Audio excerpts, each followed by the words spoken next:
Hey there. Hello. Hi. Hi, Rabbi. Hey, Rabbi. How are you guys? Great, thank you. Glad to be done with my jet job. You're glad to be what? Done with my jet job. Oh, okay. So that he can be here. Well, that's really good.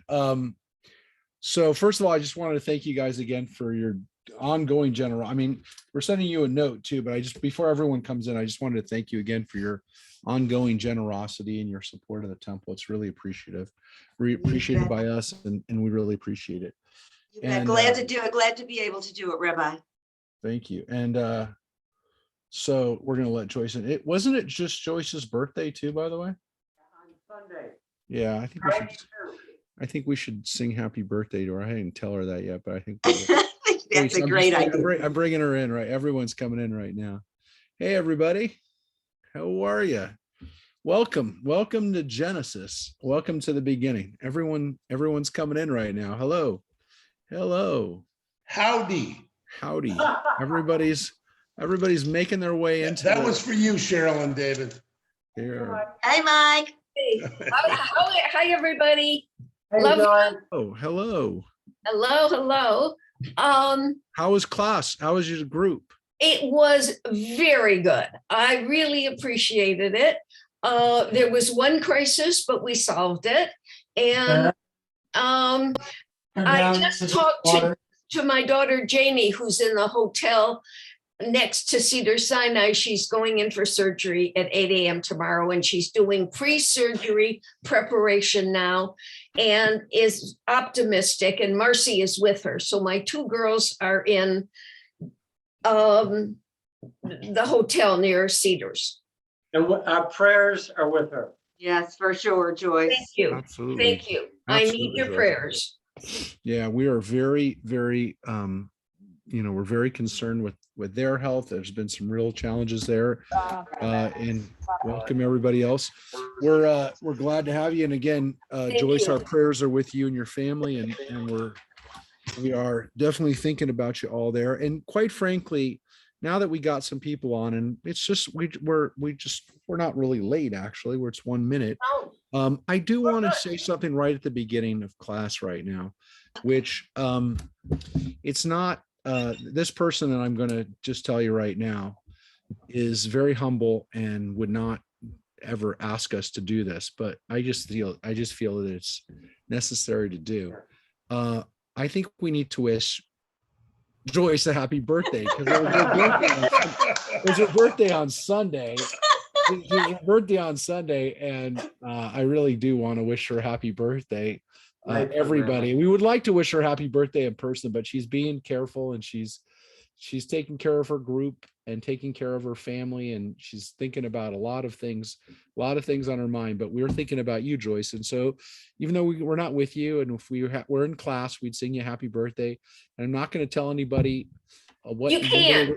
I'm not going to tell you, because she doesn't care. They're all meaningless numbers to her, but I will tell you it's phenomenal, and she's had a phenomenal life, and she doesn't stop living it. So all I can say is those are the highest compliments I can say, that she lives life. And we love you, Joyce.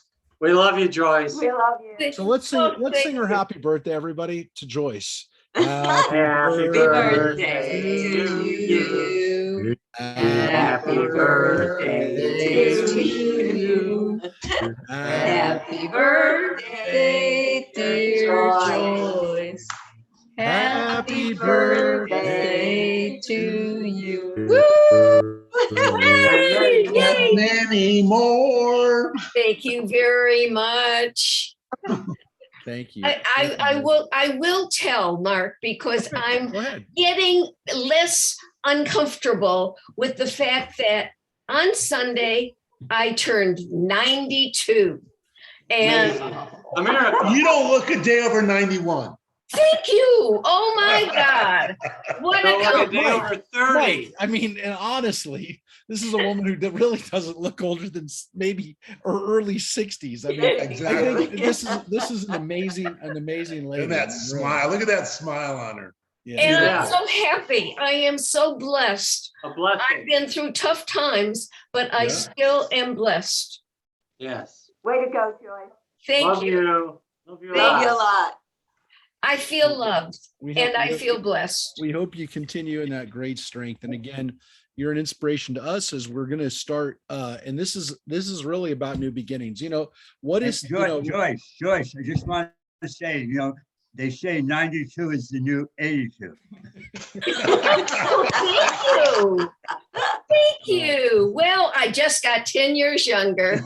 Thank you. listen, this is a woman who at 91 decided to start a support group at our temple. So just so you understand, that's not something that people at any age feel up to doing. And she's doing it every week. This is not a once a month gig or a one-time thing. This was every week she's doing this now. So it's beyond inspirational because it's a huge time commitment, huge commitment of energy, a huge commitment of her heart, and it's just amazing to think of where that energy comes from, and it's inspiring. So it is very cool. And thank you, Joyce, for doing that. That is something that, again, is above and beyond me. She's doing this as a volunteer, and she's literally, this is like now a job. So it's inspiring, and it's an inspiring way to again think about what we're all going to do during this next year. We just came out of the high holidays. This is our, this is still, we're still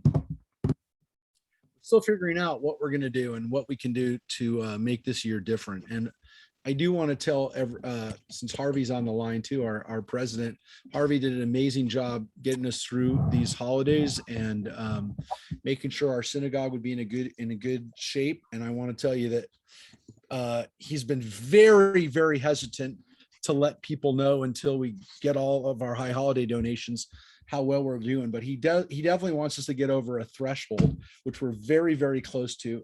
And then Harvey promised me we can announce it once we could. By the way, Harvey, some people put up thermometers. We didn't even put up our thermometer because we didn't know what the goal really would be. We had no idea what would happen, but I can tell you, because of people's generosity, this is going to be an amazing year for our synagogue already, at least again, for our health, for our financial health, and for our responsibilities. We are starting off the year right. So everybody here, a lot of you have made that possible. And again, we had a matching donation, but Harvey, you've done a great job of making sure everything was done and everything was done right. So thank you. Thank you. With that, Harvey is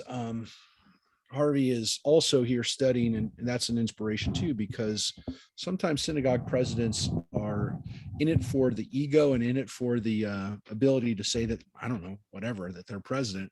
He's definitely not doing that. And he's, again, he's an active and vital person, because he was helping me and a few other people take down the sukkah this morning. So he was up at 7 o'clock doing that, getting his. So I was there at 7. I had to be up earlier.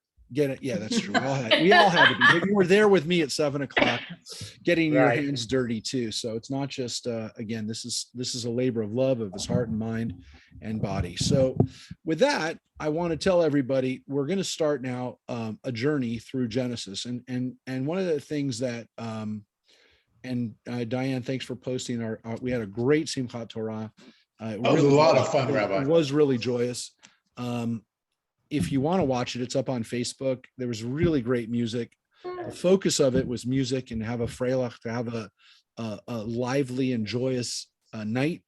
And it was. I mean, we did it in a safe way. We did it in a way that I think everybody felt secure, but they are great. And Justin, who put the music together, will be there again later on. If you didn't get to be there live, you will be able to see Justin. What a nice young man, Rabbi. Yeah, Justin is. he's super good guy. So is his brother. Yep.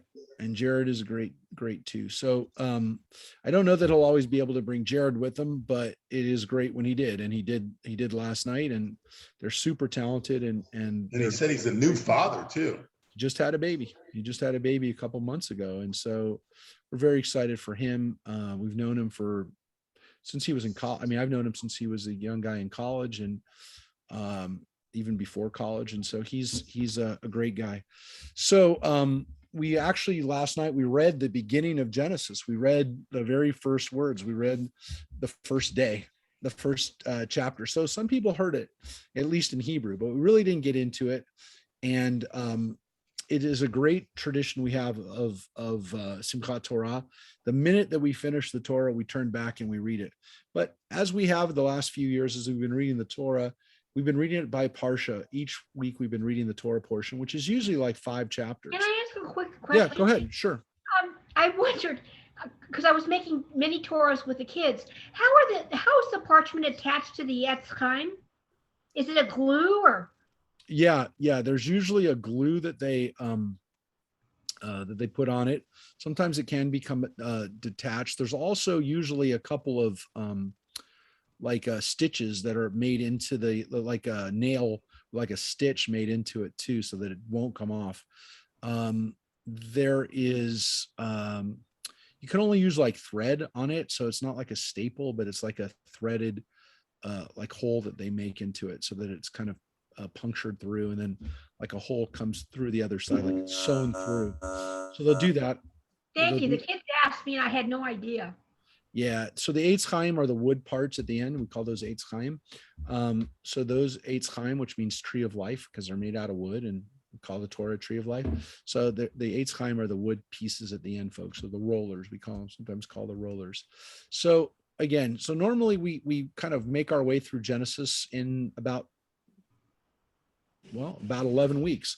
So about 3 months, a little under 3 months, we'll go through Genesis, but we don't usually spend enough time on it. And it's unfortunate. Now, all the books of the Bible are jam-packed with things, and you can spend a lot of time looking at Numbers or Deuteronomy, Leviticus, etc.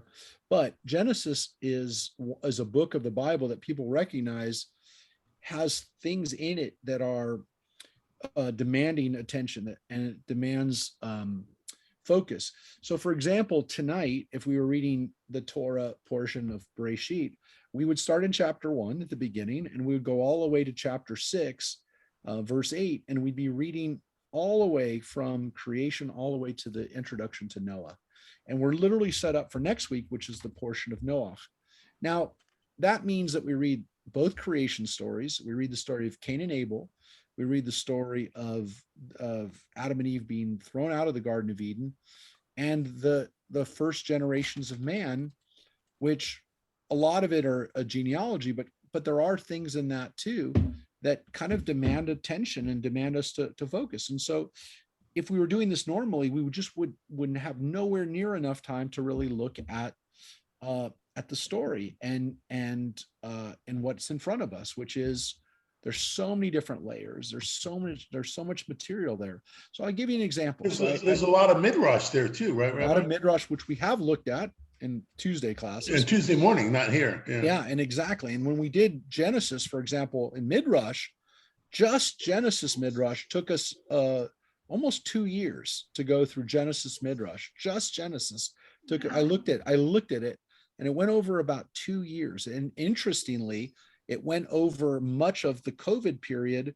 We were reading it. And so if you look back at the midrash that we've been doing over COVID, when we first kind of went on Zoom, I will tell you right now, midrash, when we first started the midrash on Zoom, which was obviously in March, we were doing, so March of 20, not this March, March of 2020, when we went in, we were doing the story of when we first went online, believe it or not, our first online midrash class, which was Genesis, wasn't even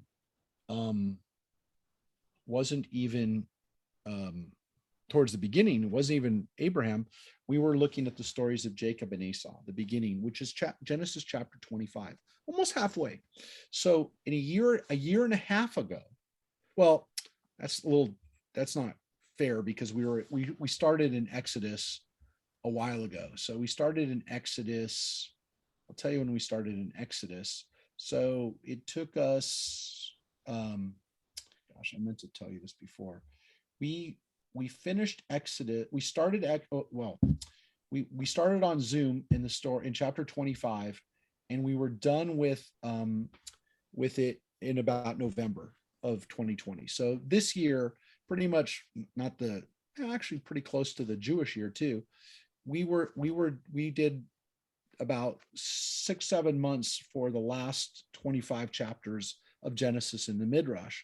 So I mean, that gives you an idea that it was almost it was over a year, or almost a year and a half, that we were reading just Genesis and Midrash. But so I wanted to show you this as a visual. I went into my library and I pulled down books that I have that are just about Genesis, and in some cases, these are just some of them are just parts of Genesis. Genesis. This is based on the Bill Moyers PBS show on Genesis that was a roundtable discussion on Genesis about maybe about 20 years ago. Bill Moyers did a show, it was great, where he had brought in religious leaders from around and writers from around the world to talk about Genesis. Genesis.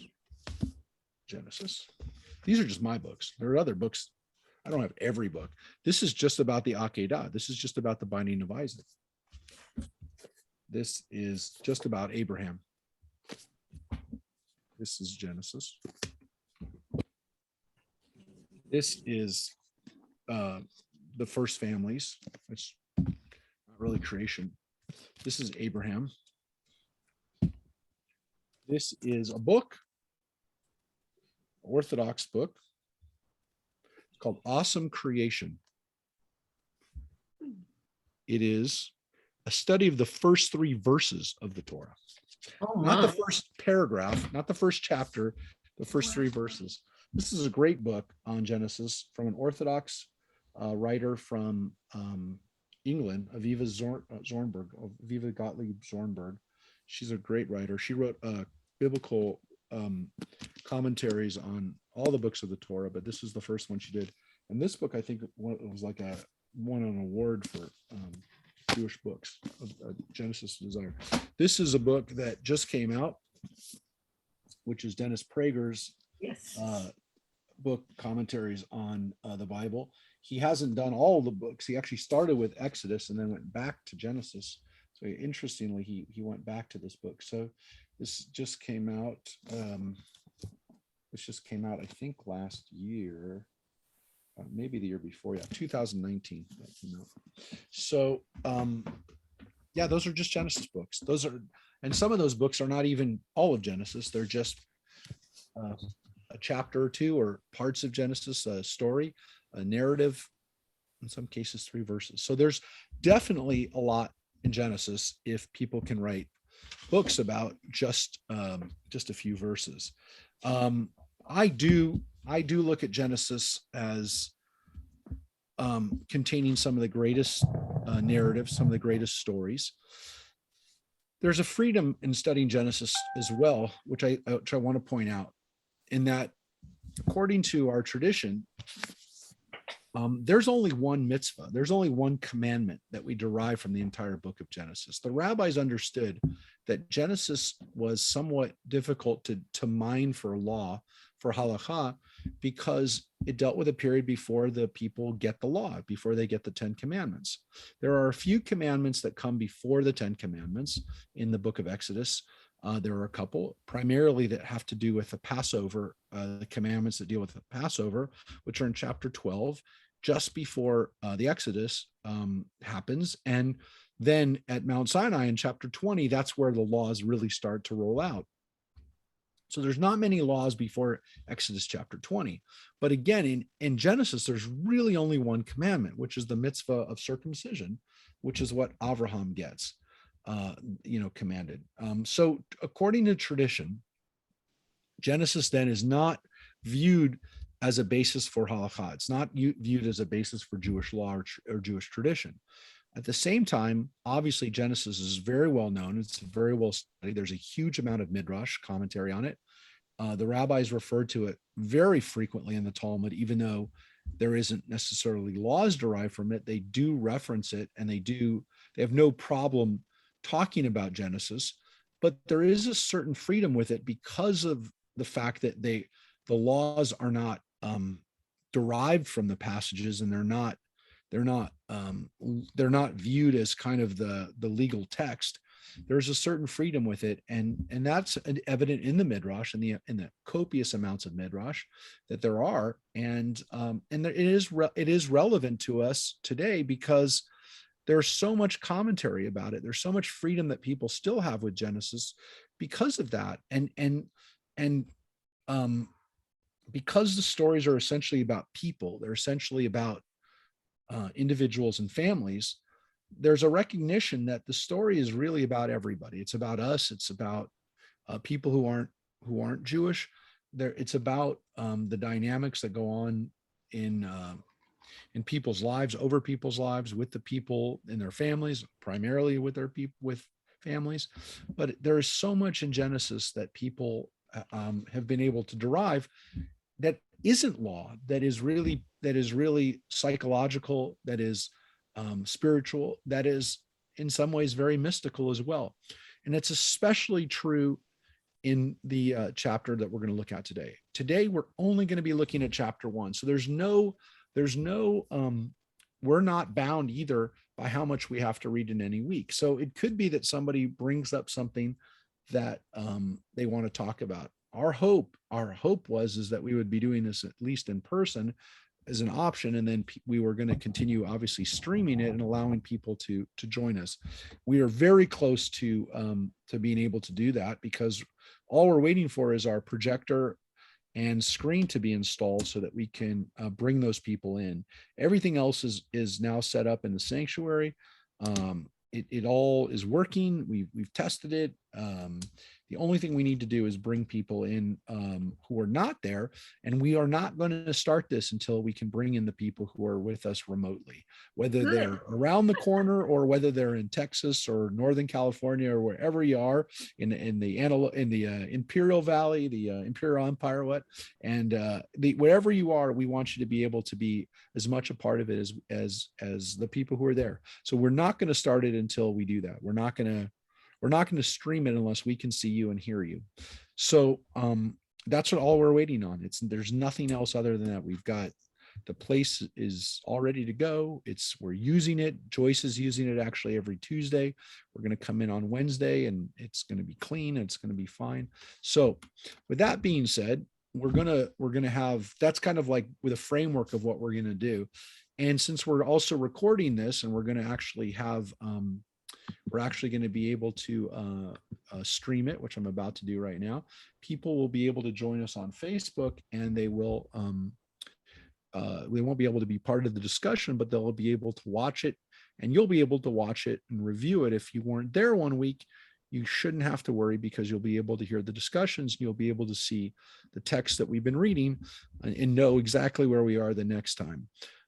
There is not one source that we're going to use. Like for our midrash class, we're using we used a classic text called Legends of the Jews. We're not using a formal text here other than the Torah itself. We're going to draw on several texts, including some of the books I just showed you, but we're not going to have a formal textbook that you have to have. There's not one book we're going to look at. We're going to look at several commentaries in Genesis. So, but we want you to be as much a part of the discussion as possible. And our feeling is that once we're in person again, and once we have at least people in front of us, that we'll probably be able to have more discussions, and it'll be a little bit easier to have everyone involved. So, any questions, comments, anything that anyone wants to address before we begin this journey? Anything anybody wants to say? Just fix the mic. Do you have this on YouTube? It will be, yeah. So it's a good point too. We will have we have been posting them up. All the Tuesday, Wednesday classes for the last year and a half are up on YouTube, all of them. And we're going to do that as well. So for people who want to watch it on YouTube, it will be there too. So we've been doing that. Any of the old Torah studies are there. If you look on YouTube, a lot of the thumbnails we have are pictures of Joyce. So if you want to see a smiling face frequently, and by the way, I don't choose the thumbnail. The thumbnail is some algorithm or some bot figures it out, but they figured out they want to see Joyce's face. They So look at the prettiest woman on the that's right. screen. They do. And so they've decided that Joyce is the face of the class. So honestly, if you go to YouTube, if you I look didn't back know up- that. if you look on our TBA YouTube channel, you'll see Joyce's smiling face a bunch of times.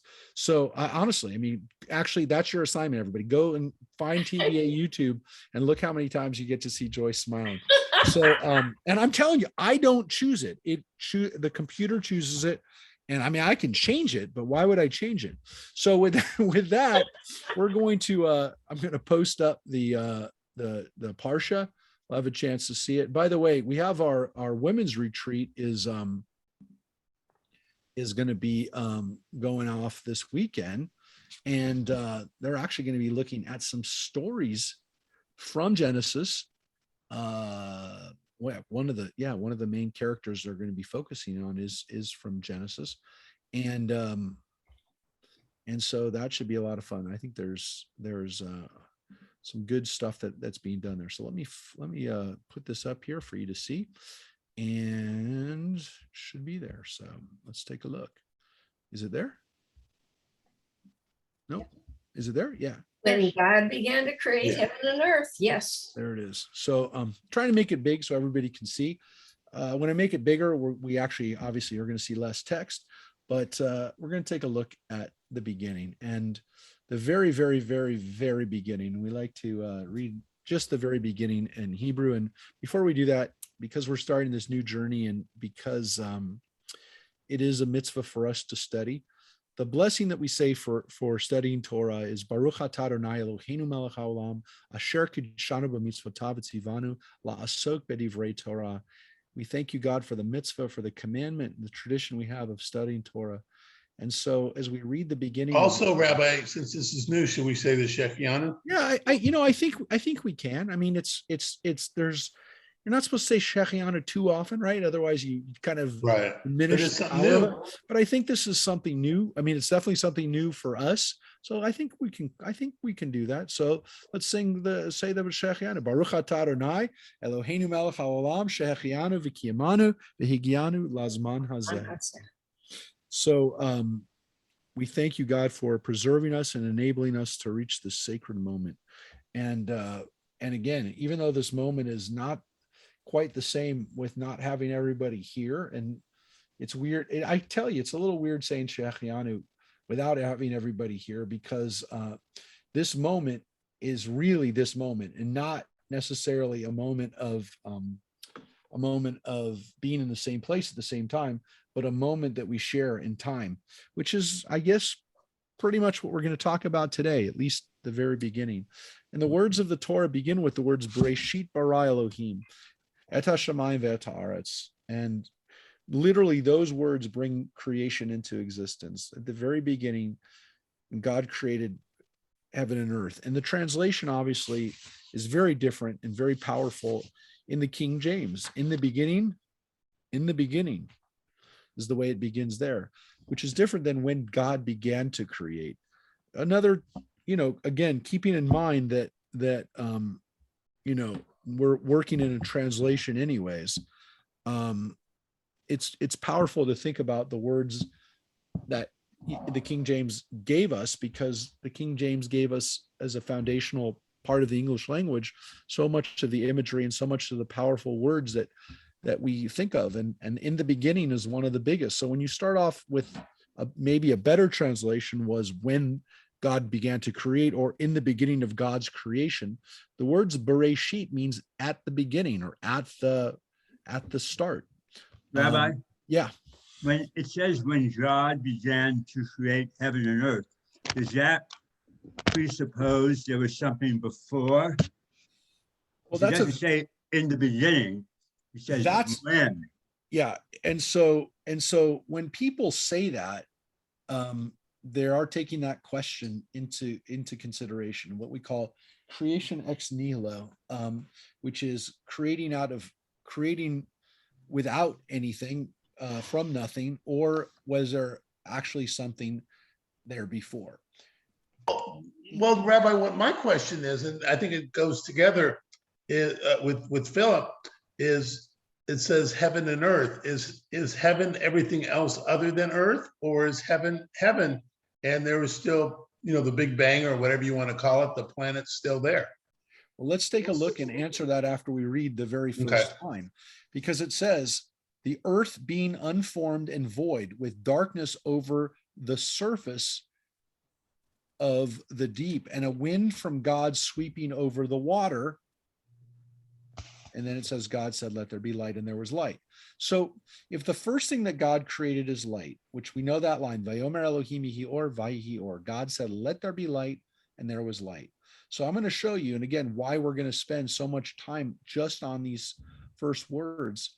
And again, you saw there's a book about the first 3 verses. So when you look at when it says when God began to create heaven and earth, it says Shemaim va'aretz, and keep in mind that these words Shemaim include lots of things, right?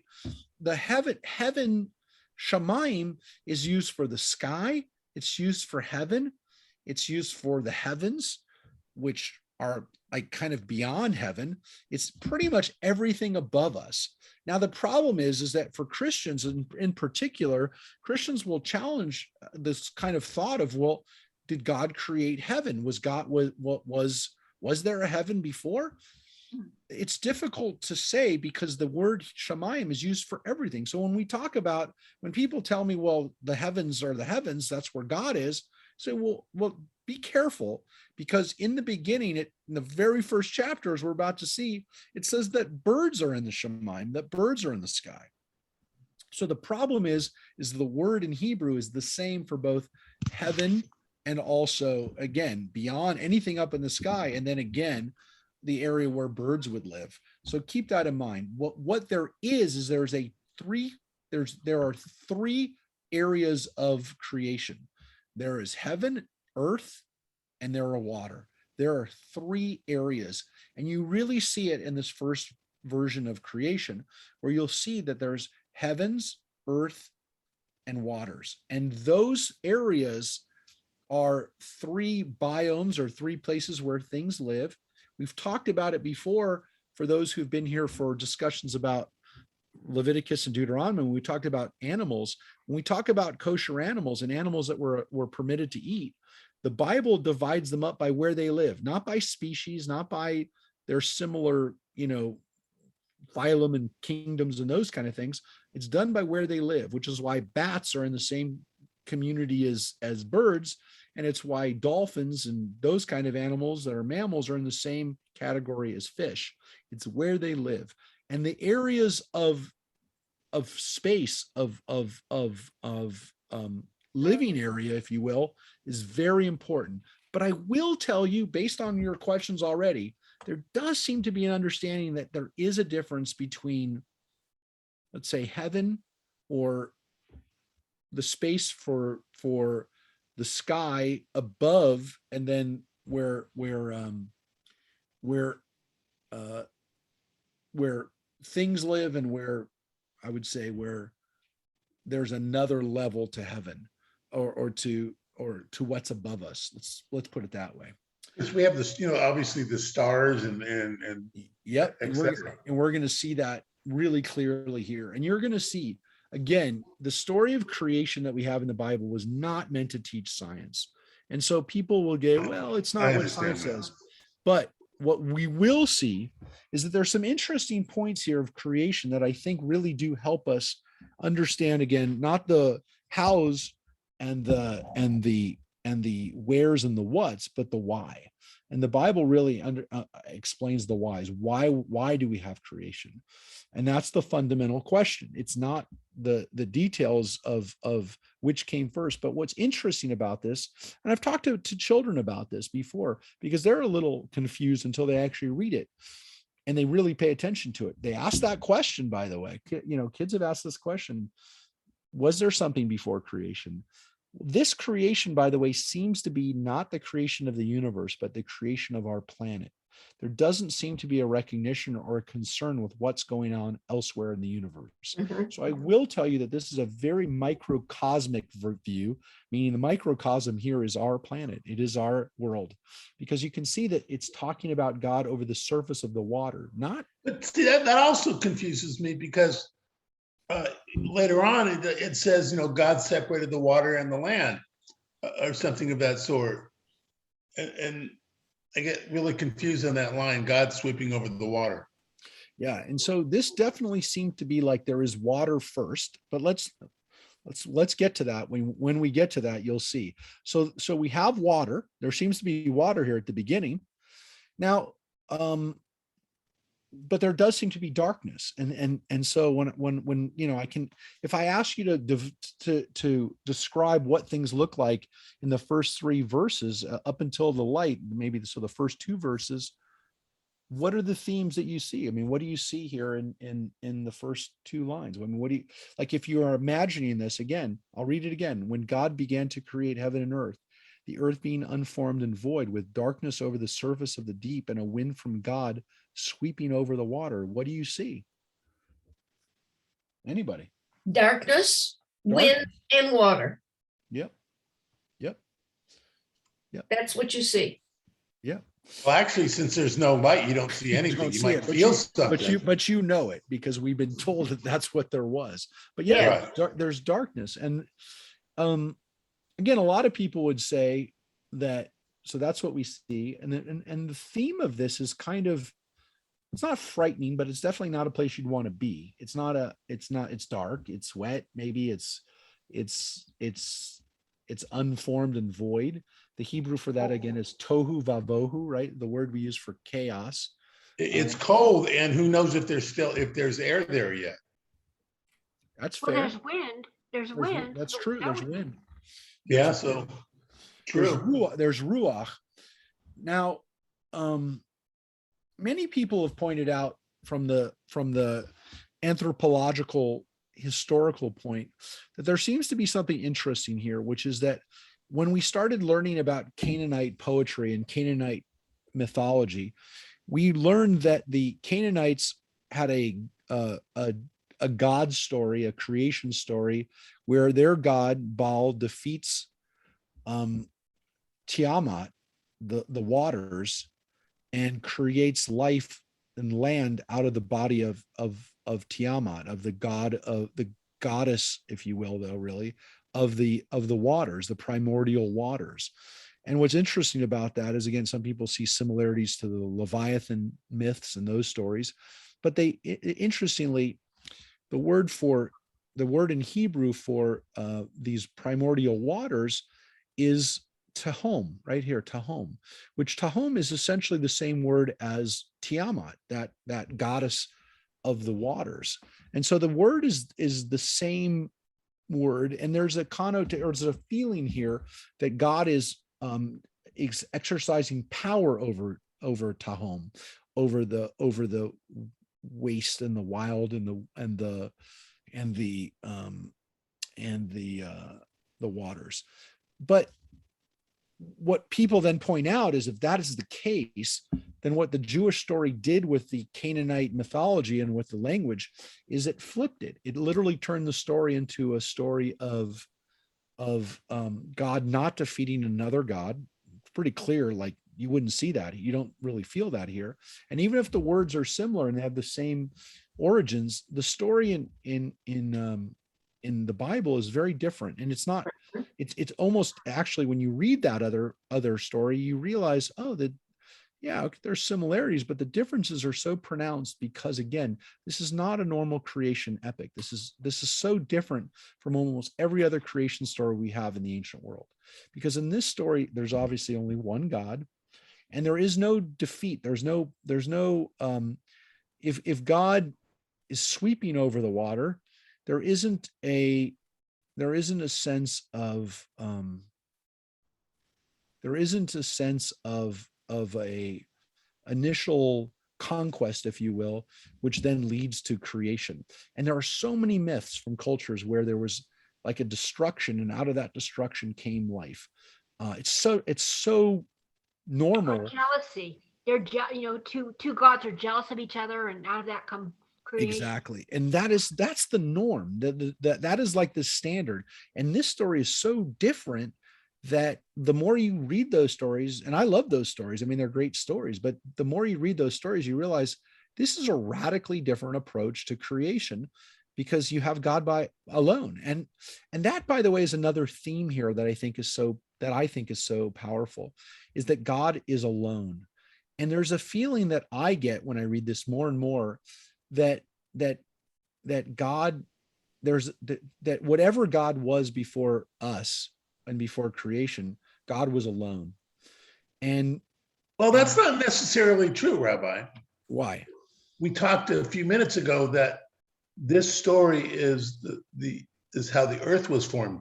Now, he could have also created other worlds. Listen, And you just got to us. It's very possible. It's very possible that this is just our planet. But there seems to be this idea that first of all, that I will say that the Bible is not really concerned with whether there's life on other planets. It doesn't disallow it. It doesn't say that it's not possible, that this is the only place, but it's not concerned with life on other planets. I agree. As you're going to Agreed. see. And you'll see here that, there's no conflict. and see that you'll There's see that, creation without conflict. and you'll see that in day 4, that there is no there. Yeah, there doesn't seem to be that. And there's no conflict, as Joyce says, again, as Gail's pointing out, there's no jealousy, there's no rivalry, there's no fighting. But I do get the sense of God's alone. And I juxtapose that with the words that I said last night as we read the end of the Torah. The very last words, as you know, as we said, is Israel. That the last words of the Torah is, it says that God, that Moses did all these miracles through God in front of the eyes of all of Israel. And what's interesting is it's all Israel. It's not the word Kol Yisrael has this totality of all of Israel, which essentially I've always understood to be all of us, not only all the Israelites that came out of Egypt that are there with him as he dies, but really all of us. Kol Yisrael is everybody. So I get a sense that, for me, that the Torah really is about this transition from God alone to humanity. And so there's a point to this, which is it really is about us. And it's Rabbi, it's almost as if when Moses passed away at the end of Deuteronomy, that God looks back over his time and like smiles and say, you know what, the humans are not perfect, but look what they did. Yeah. And I do think that I'm proud of what he did. I think that, Mike, I think that's an important way of summarizing what I think the one of the messages of the Torah, and then later on when we get to the end of Chronicles, the end of the Bible, is essentially that kind of understanding that, yeah, you know what, humanity's not perfect, Israel's not perfect, they're going to make mistakes, but God comes to terms with that. And I think there's almost this kind of recognition that God recognizes our limitations, and it takes time. It doesn't happen, it happens. We'll see some of it in Genesis. We'll see actually some of it next week, where God kind of, God gets frustrated with us, many times. Yeah. And I think you'll see that a little bit more as we read the Bible, that, God kind of, it's about God realizing that this is God, we're imperfect. We are who we are. And again, maybe I've come to terms with that understanding of the Bible the more I've been a father. But I think that when we understand that, that people that we're involved with, relationships that we have, the world that we create, at some point, it's not going to be exactly the way we want it. But we hopefully at some point come to terms with it. And I think that that's one of the really powerful lessons of Genesis, and then later on the whole Bible. But you're going to see it even in Genesis. And I promise you'll even see that theme by next week. So again, God's alone, and there's darkness. And I almost feel sorry for God when I read this now. I almost feel sorry for God being alone in the darkness at the beginning, and and I can now understand why God maybe wanted humans in life, because God didn't want to be alone, and there's this sense. So the first thing that God creates is light, and what it says is God said, "Let there be light," and so we understand that all of creation from the very first step is brought about by God's utterances, that God actually says something and then it happens. So this is God, right? God can say a word and it happens, but it teaches us the powerful manifestation of words and language. And we understand that words, language, the written language, our verbal language has tremendous power. It has the power to create and it has the power to destroy. And so God teaches us here at the very beginning that we have the power to create with our words. And so again, God speaks two words, Yehi or, and there was light, Vayehi or, and there was light. So those words powerfully bring existence into creation. As we like to point out, and it's been pointed out by many people, at the beginning, there's the creation of time. There's the creation of time. The first thing that's created is time. And of course, this is also, as we know, also energy. But light really does function, and this first light functions as the beginning and the marker of time. After Elohim, the next word is God too, right? That's another. So they're saying God twice. He says, God said, "Let there be light" twice. No, this is Vayomer Elohim Yehi. No, the second word, the word Yehi is not God's name. This word Yehi or Vayehi is there. There will be. So yeah, or both places is light, and Yehi is there will be, let there be, and then Vayehi means there was. So it's Yehi and Vayehi here both are the the words for the basically the verb for for the to be or to and there was. That's the word Yehi there. So the only word for God here is Elohim. You're going to see this very importantly. You're going to see in the first story of creation, God is called by the name Elohim. I wasn't going to get into that now, but we did, and it's fine. God is called Elohim here in chapter 1. Vayar Elohim, and it says, and then God saw that the light was good, and God separated the light from the darkness. So God sees it, declares it good, kitov, and separates the light from the darkness. So in addition to creating light, God essentially separates it from light from darkness. And so that separation of light from darkness recognizes, and the word we have there is vayavdel, which is the word we have for havdalah. It's a separation, vayavdel. The word to separate is very crucial in the book of creation, because what we have in creation are things that are created by separating and distinguishing two things, that you can't see one without the other. And so people always say, you can't see light without the darkness, right? This is really where time is created, when he separates the light and the dark, don't you think? Yeah. And if there's any question about that, again, the point though that God also separates, and that is one of the things that you're going to see in that verse, in that word being repeated in Genesis. But yes, to Mike's point, the next line 100% makes it clear that this is about time. And God called the light day, and the darkness he called night. And there was evening and there was morning, a first day. And so God then calls it, God names it, which is another thing that we have throughout the first chapter. It's another one of the themes. So God speaking, causing the thing to come in creation, God separating, distinguishing, and then God also calling and naming. Yep. And this is a very important theme in Genesis, which is Hey, Rabbi, another question. Yep. actually Mary brought up. Why is day and the word night capitalized? You know, I think that they did it. And again, it's not, Because it's even that way in Mary's version in King James. I think they did it because it's been done in King James. The other Bibles that I look at, including one of my go-to Bibles, is the Commentary on the Torah, which is Richard Elliott Friedman's, the guy who wrote the Bible, my professor of Bible. He doesn't do that. And again, I think one of the reasons why they did that is that they wanted to kind of they wanted to kind of they wanted to personify or kind of distinguish these things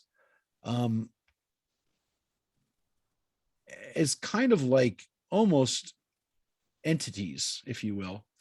And that's not uncommon, because in the ancient Near East, there still was this kind of idea that as God creates these things, that they're almost deities in their own way. Obviously I don't like that from the standpoint. I don't think it's consistent with what Judaism would say about these things. But Well, in the Midrash, they're oftentimes personified. The sun or the moon are personified as can have conversations. So it's not. what I was thinking, Rabbi, was that Yeah. because it's the first day and the first night, and that's why they're capitalized. Yeah. Could be, but I think that why they do it in those is because they really are doing it as kind of like and I think that the Safaria, this translation, did it because the King James does it. But I don't think there's definitely not a need to do it. That was, again, other translations that I look at nowadays don't do that. Is it for clarity? Rabbi, may I ask him? purposes? Yeah, sure. Well, yeah, there's two people. Yeah, sorry. No, I have a question. Yeah. You've got about 20 books that you've been reading on Genesis. None of them address the fact that day and night are capitalized. No, listen, I mean, I'm looking at one right now that doesn't do it. I'm looking at Friedman's why he didn't do it capitalized. It doesn't say it. Look, there's nothing from the Hebrew that would allow or give us a clue that it should be. I'm not surprised of some translations doing it. And again, I think this one did it because they were being consistent with the King James. I think when people translate Genesis, especially chapter 1, it's a big deal. I mean, they're trying to kind of almost make a statement of what their approach is going to be to the way they treat the rest of the text. And I think to some extent in this, there's not, let's look at what else they capitalize. Let's keep an eye on that. And you guys can, there's not a commentary on it because it's not Hebrew. It's not the Hebrew. The Hebrew doesn't have it. So Yeah. it's more of a translator's, desire to do that. And I'm not wowed about it. I think, let's keep an eye on it. I mean, let's see what else, whether somebody else had something they were going to say too. Sorry. I think it was Joyce? Yeah, I said it may have been for clarity and emphasis. Yeah. I think that that's a possibility, but again, I think the fact that the King James did it is, I'll be interested to see what else when we look at what else is done, we'll see whether the King James did it with other things. Punctuation can change the whole meaning of something, can it? Yeah. And again, in some cases, even capitalization, right? So Yeah. where you put a comma or where you put the emphasis. But again, as we said, the first day time is created. And again, when we get to the last verse, it says, and there was evening and there was morning, a first day. This is the reason, folks, that we have Jewish time beginning at night. So every other day that we have, from this first day starts at the night. That's why every Jewish holiday, that's why Shabbat begins at nightfall. It's why every holiday, why all of our days begin at night, because the first Where does Jewish Standard Time come in the Bible? Sorry. I will tell you, we're getting off of that once we go on to a time of classes where people have to come online, not in person. It'll be interesting to see when we go back to being more in person, whether we do that. I'm telling you, you were It's there. all about you, Rabbi. I mean, if No, you start on time, You were there last night. We started 1 minute late. right on time. We haven't started late once in the last couple months. Yeah, you can't because we have people that are coming online. So, whether people are going to come in late or not, the reality is that When we lived in Sedona, the rabbi there, she started right on time. She didn't care how many, as long as there was a minion there, she started. Yeah, but she would wait for the minion. So No, but she started right. Everybody knew that they better be there on time. Yeah, no, I would not do that obviously before. So I would start when people got seated and kind of made their way in, and I didn't rush people, but I kind of let the flow start, but can't do that anymore. So yes, we'll see what happens when we go back. But I think as long as we have people viewing from somewhere else, we got to start on time. And it was definitely more frustrating when we had audio problems at Yom Kippur because we had to start and I wasn't going to wait anymore to start. So anyways, first day is the creation of light, creation of light, separation of light and darkness. And again, essentially creation of time. But as we said, it's creation of energy. It's the creation of everything else that's going to go into what follows. But again, on a very basic level, it's the creation of time. And you can see now we can have an evening and a morning. So the second day of creation begins in verse 6. God said, let the expanse in the midst of the water that it may separate from water, from water. Let there be an expanse. So this is the rakia. This is what we sometimes call, as the King James does, the firmament, which is a fancy way of saying a barrier. A firmament is a separation device. It's literally like a partition between two things. In this case, Hamayim and the Mayim. The Mayim, that's the lower waters, and the waters that are, again, this Mavdil, which is the same word we have for separation, separate. There's right away a separation between the waters. And it says that God made a rakia. God made the expanse, and it separated the water which is below the expanse from the water which was above the expanse. And it was so. So you have the word vayavdel again, the separation. You have this rakia. You have this firmament. And Can we have a little discussion on? We absolutely can. What is the water above? What that means? Yeah. So, does anybody have any ideas or any thoughts about what that water is? Is it clouds? Rain clouds? It's definitely part of it. That's a good part of it, but it's not the only thing. Here's the way I describe it. And again, it's really a kind of a helpful way maybe of seeing it, which is, it is for those who love the ocean and like to go out on a boat. You don't have to go out on a boat. You can see it oftentimes from land, from the beach.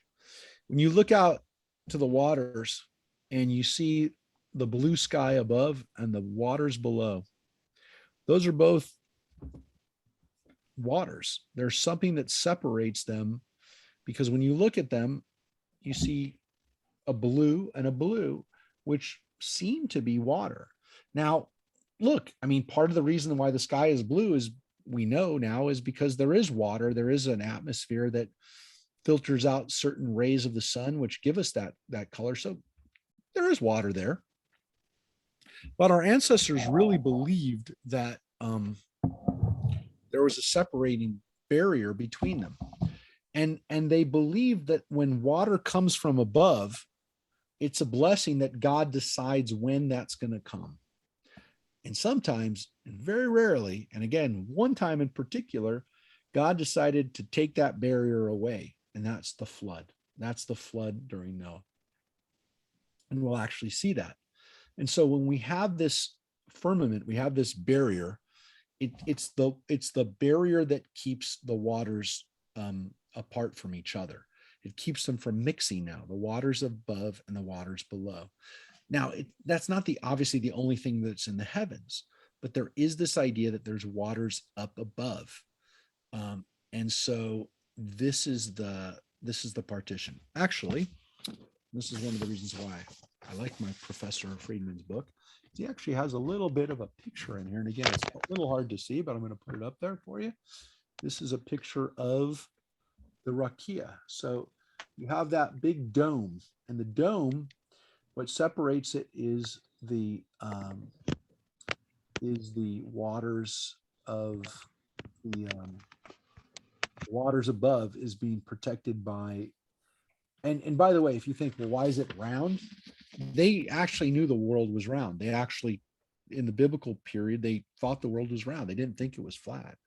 And they believe that this dome over our dome, if you will, was a firmament. And what's interesting about it is the way the rabbis describe it is they say that it's a very thin barrier. It's like, a hand's breadth. It's very thin, but they recognize that very thin barrier keeps the waters above and the waters below from mixing and allows there to be life here on this planet. So it's very important because it separates the heavens and the earth, and it allows for there to be water, which is obviously the source of life. And so it also, again, as we can see, allows for there to be a space, bless you, which is the Shemaim here. So again, you see the capitalization for Shemaim, for the sky. God called the expanse sky, and there was evening and there was morning, a second day. So God creates here a space for the waters, and by doing that, there's a space for sky. So sky kind of fills that space where there isn't water, but it is still part of the sky. It's still part of what's above us. And it's important because it's confusing because there was a Shemaim before, right? So God says that there was it says that God was over the heavens and earth. It says that in the first and second verse, right? It says right at the beginning. So now God's named that space. Okay, you could say, but we already had it. The problem is that it really is that other Shemaim. It is that lower sky, if you will, which is where you'll find birds and air and things that we can have, that we can live, that essentially creates that airspace, if you will, between the waters. So it is part of the living space of where there's water, where there's sky, and where there's space for birds, I would say. And keep that in mind, because the waters are separated. The firmament itself is kind of a separation, and it allows for there to be life and for there to be a space there, kind of between the waters. And if you will, it's that dome that we have. And just keep that in mind, that these words, in some cases, again, Hebrew doesn't have a word for sky and for atmosphere and for rain area and for whatever, all that. We don't have just, there's the stratus, there's the I can't remember all the spheres that there are above us, but obviously we know a lot more about those areas in space, but they have a limited amount of space of names for sky. Well, actually, they have one, which is Shemaim. And so it's used over and over again for heavens, for sky, for here they translated as sky. They didn't say heavens, but it's the same word, folks. It's Shemaim. I'm not, trust me, even if you don't read Hebrew, trust me, see the word Shemaim here. Look at the letters. It says Shemaim, and you're going to see what I mean by this. Again, that's the only word we have for what's above us. And so the next day of creation, it says, God said, let the water below the sky, again, below the Shemayim, Tachat HaShemayim, be gathered into one area, that the dry land may appear. And it was so. And so this is not God killing a monster and creating dry land. This is God taking the waters and moving space for the waters so that there can be dry land that can come up through the waters, which again, there's some similarities to science. And again, so far we can read this and go, well, it's kind of like science.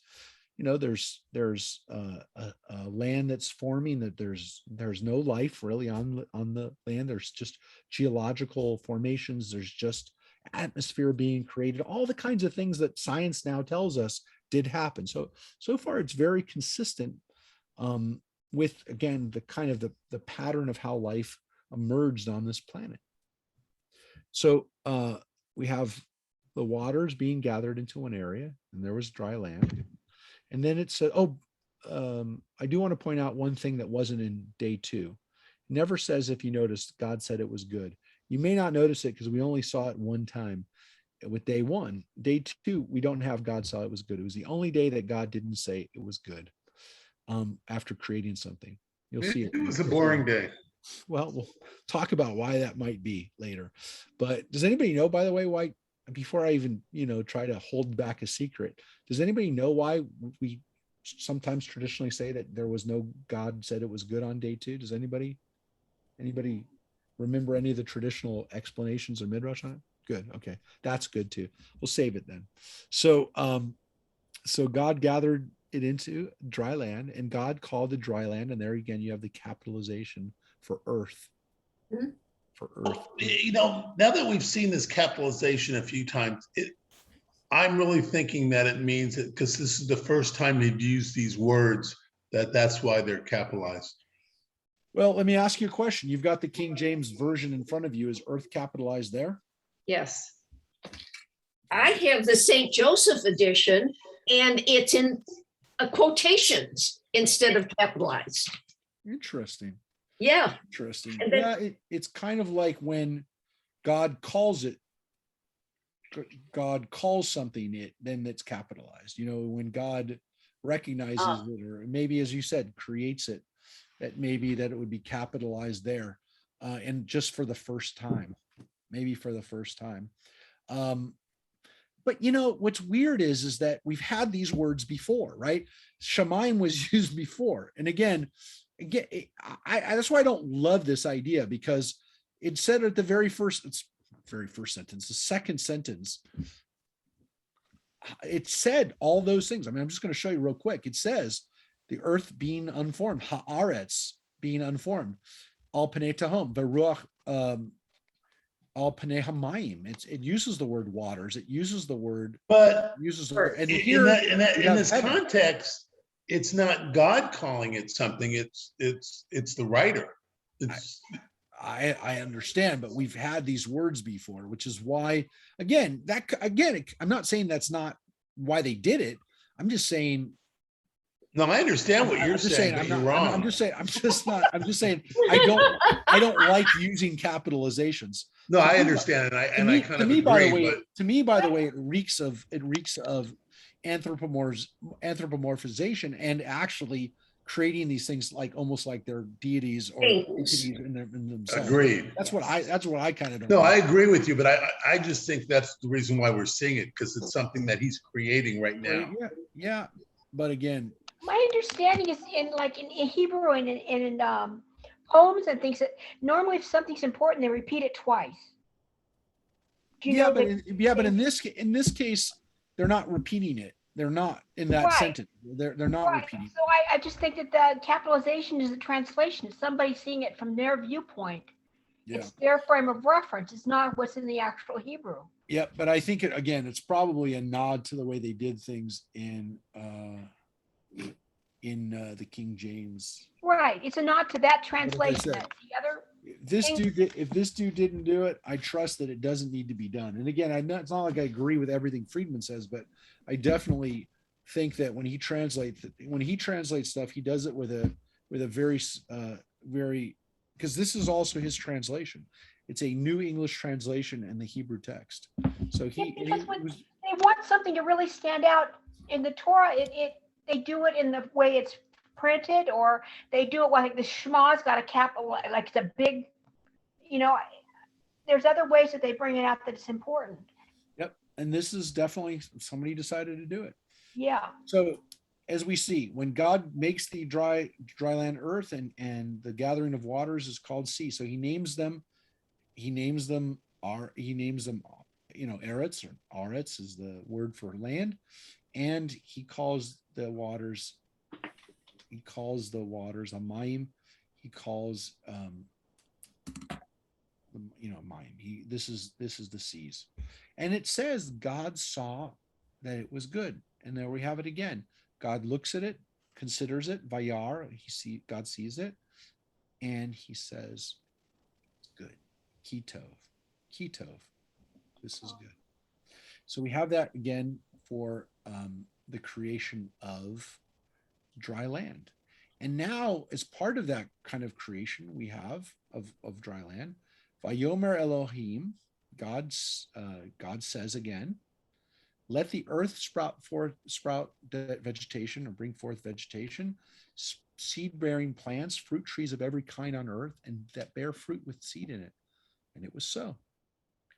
And the earth brought forth vegetation, seed-bearing plants of every kind, and trees of every kind bearing fruit with the seed in it. And God saw that this was good. And so again, at this step of creation, God once again sees it's good. And what happens? God brings forth trees. God brings forth vegetation. And of course, this can't happen until there's land.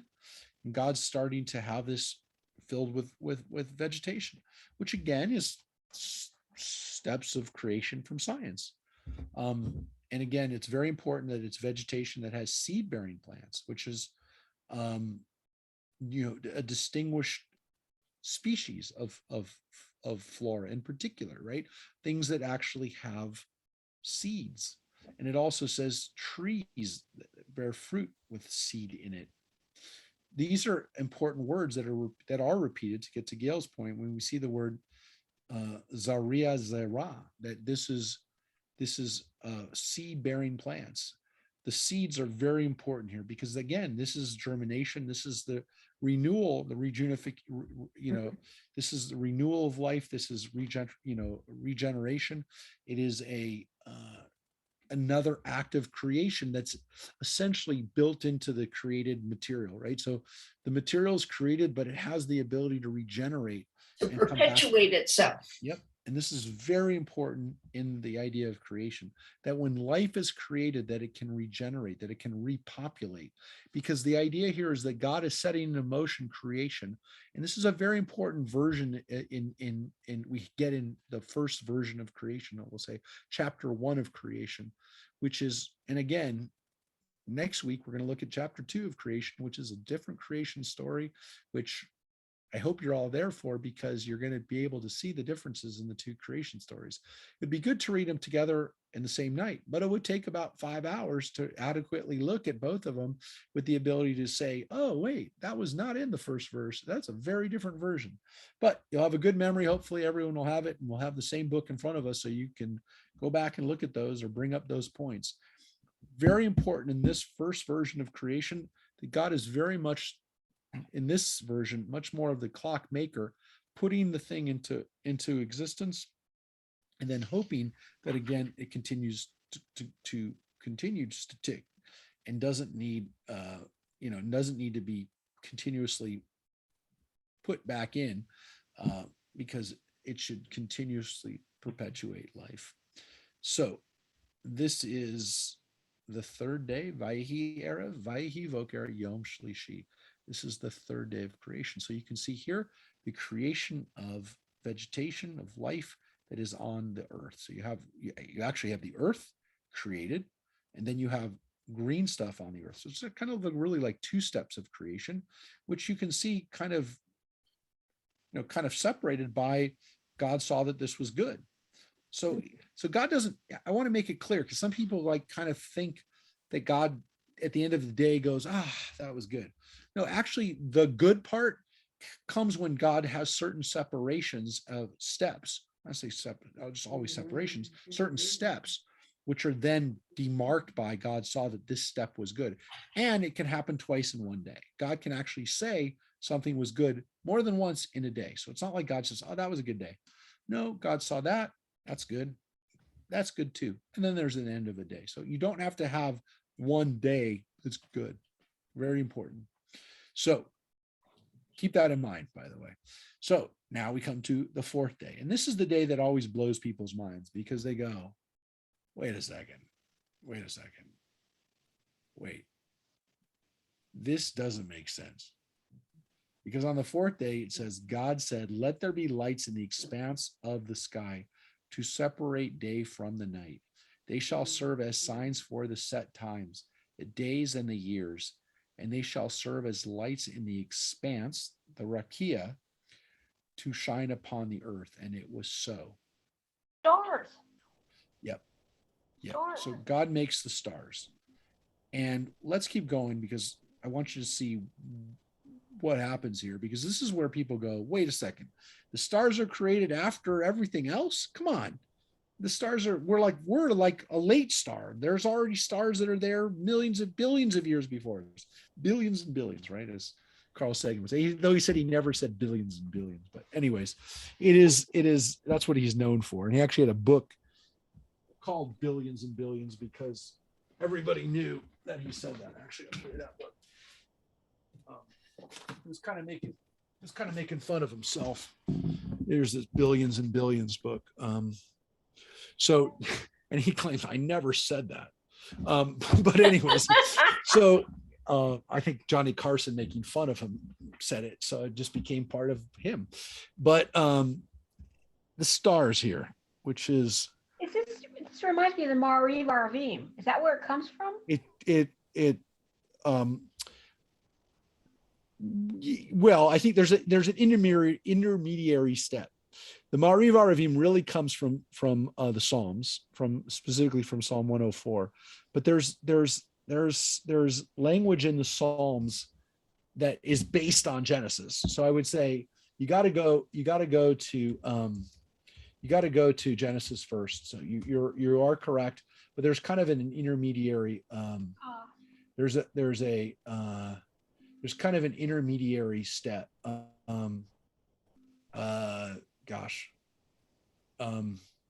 It's just kind of like he rolls over from day to night in the star. Yeah, but you really do see that in Psalm 104, which, just to read you the beginning, Lord,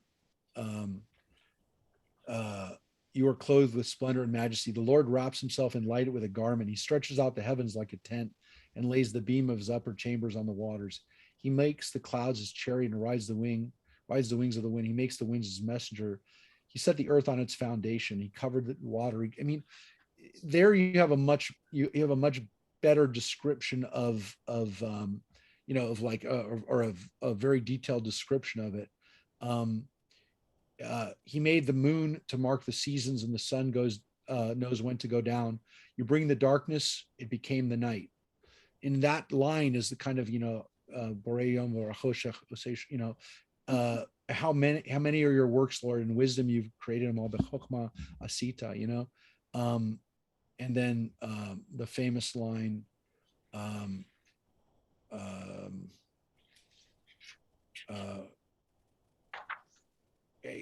look at Psalm 104 at some point, everybody. It's a beautiful Psalm. I love Psalm 104, and actually, Gail, your daughter, made me a beautiful picture of Psalm 104 that if it wasn't downstairs, I would go down and get it for you. But when anybody comes over to my house and you want to see a beautiful painting that Sarah did on Psalm 104, which is one of my favorite Psalms, you can take a look at it, because again, it has a beautiful reflection on creation. As a matter of fact, that's your homework. Everybody go read Psalm 104 before you go to sleep, and get a beautiful version of what how the psalmist expanded on creation. But thank you, Gail, for reminding me of that, and thank you for reminding me of what Sarah did. So again, this is the creation of times markers. And let's finish reading it and we'll go back to what I mean by that. Let they serve as signs for the set times, the days and the years, and they shall serve as lights in the expanse of the sky to shine upon the earth. And it was so. God made the two great lights, the greater light to dominate the day and the lesser light to dominate the night, and the stars. And God set them in the expanse of the sky to shine upon the earth, to dominate the day and the night, to separate light from the darkness. And God saw that this was good. And there was evening and there was morning, a fourth day. So there we do have God saying it's good at the end after the creation of these things. Now, what do we really have? So the creation of the stars, the planets, the sun, the moon that are lumped together. Again, they're very different things. The sun and the moon, one's a huge star and the other one is a minor satellite. It's very important to us. But in the scheme of the solar system, as we know now today, it's a little tiny dot, a little tiny pimple on the whole universe. Not really, the moon does not rank anywhere near the sun in its importance in our solar system. But for us, it's really important. These are the ways that we mark time. And it says specifically, again, one dominates the day and one dominates the night. And that is why we have a sun and the moon, to help us keep track of time. Any other comments or questions before I lay down now the weird thing about day 4? Anybody want to tell me something that they see? Anybody? No, I have a problem. Yeah. Going back to the beginning, where day and night, and the first chapter Mhm. 5, there's day and night, and that was the first day. So from my mind thinking, it's a 24-hour day. And we've talked about, I asked you this a long time ago. So I know that mentally it's a 24-hour day. But then when he starts talking about the second day and the third day, logically, it can't be 24 hours where all the birds came out or all the plants were developed. So it must be a longer period of time. Has that been addressed by anybody? Well, first of all, until day 4, that could be the case. But remember, until day 4, there is no life other than plant life. So there doesn't need to be. You can make the argument, and this is real important. I think Harvey's onto something which I was going to get to. What Harvey's saying is, until there's a sun and moon, there doesn't seem to necessarily be a 24-hour day until this day, until the 4th day. So that is possible that there needs to be something to mark that time. So was it there, or was the clock already moving? And then God said, I want things in the sky so that people can tell them apart. Now, I will tell you that before we had a 24-hour day, time was marked by darkness and light, right? And so there were days that were, the days essentially were longer in the summer because the daytime was broken into segments, and it didn't really matter, I guess, from the standpoint of, we institute time essentially to keep track of our work. People looked at their work and they divided up the time into blocks of time where they would understand that during the summer, the days were longer and they could get more work done. And then during the winter, they couldn't get as much work done. And so they had to kind of like hurry up and work during the winter. Especially if you're a farmer or somebody that, travels or depends on daylight, before you had light, before you had incandescent light, it was pretty tough to travel. I mean, yeah, they had they had what's it called, torches, and they had they had ways of lighting, but it isn't easy to travel with a torch. So yeah, I mean, time was really important for our ancestors, just as it is for us today.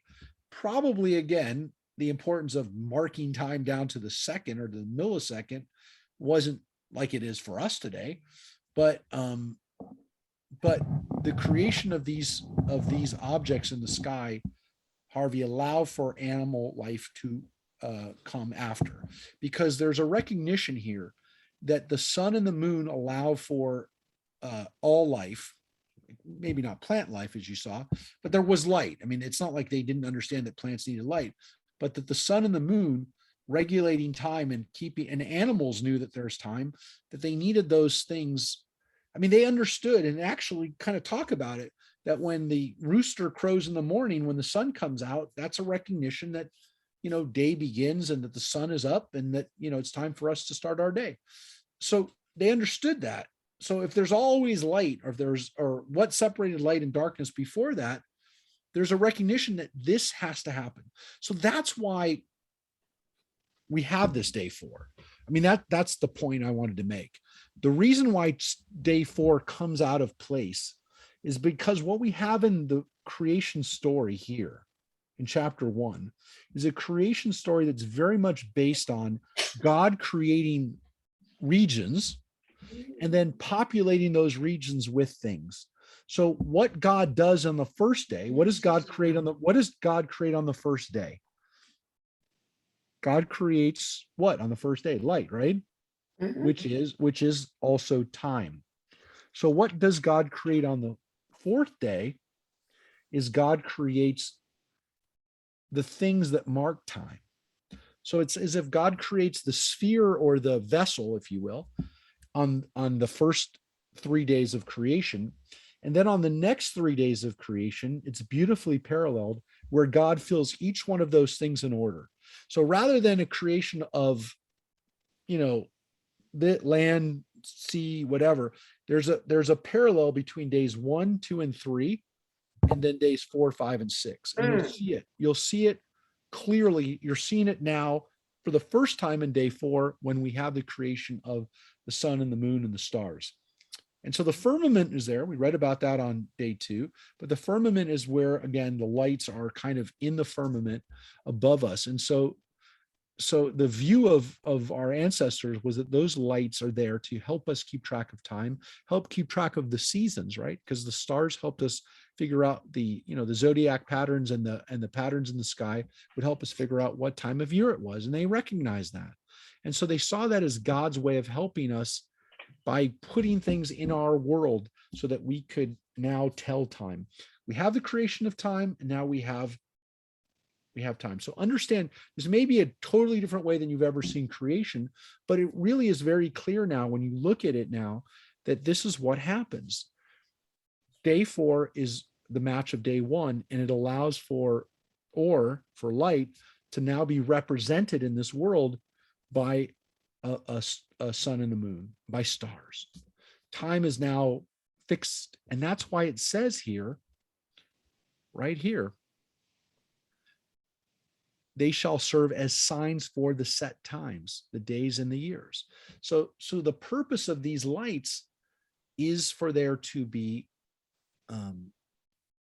timekeeping, if you will, for time to actually be organized and for it to essentially be populated with information. So you can't make the stars and stuff like that until you have a framework for it to go into, right? So you put the foundation in. You have to build the walls before you put in, the things that are going to be in the rooms, right? So the first 3 days are the creation of the houses or the space, the rooms, if you will, and then the next 3 days are the creation of those things that go inside. So think about creation instead of the steps being organized for that reason. They're organized this way: creation of the space, and then the creation of the things that go into the space. It's genius. Yeah. It And reminds me of Stonehenge. it makes much more sense than the ways that people sometimes try to grapple with creation for why it is the way it is. So now we get into the creation of life. So it makes sense now. God said, let the waters bring forth swarms of living creatures and birds that fly above the earth in the expanse of the sky. And again, the Shemaim, which clearly here is not the heavens above, but the area where birds are. Same word for sky. Same meaning and use of the word sky there. And if you notice what is brought forth first, what living things are, the things that live in the waters and the things that live in the sky, the things that God separated on day 2. And so on day 3, we have creation of dry land. On day 2, we have what's created here at the beginning of the 5th day. The beginning of the 5th day is the creation of these things that are going to inhabit that.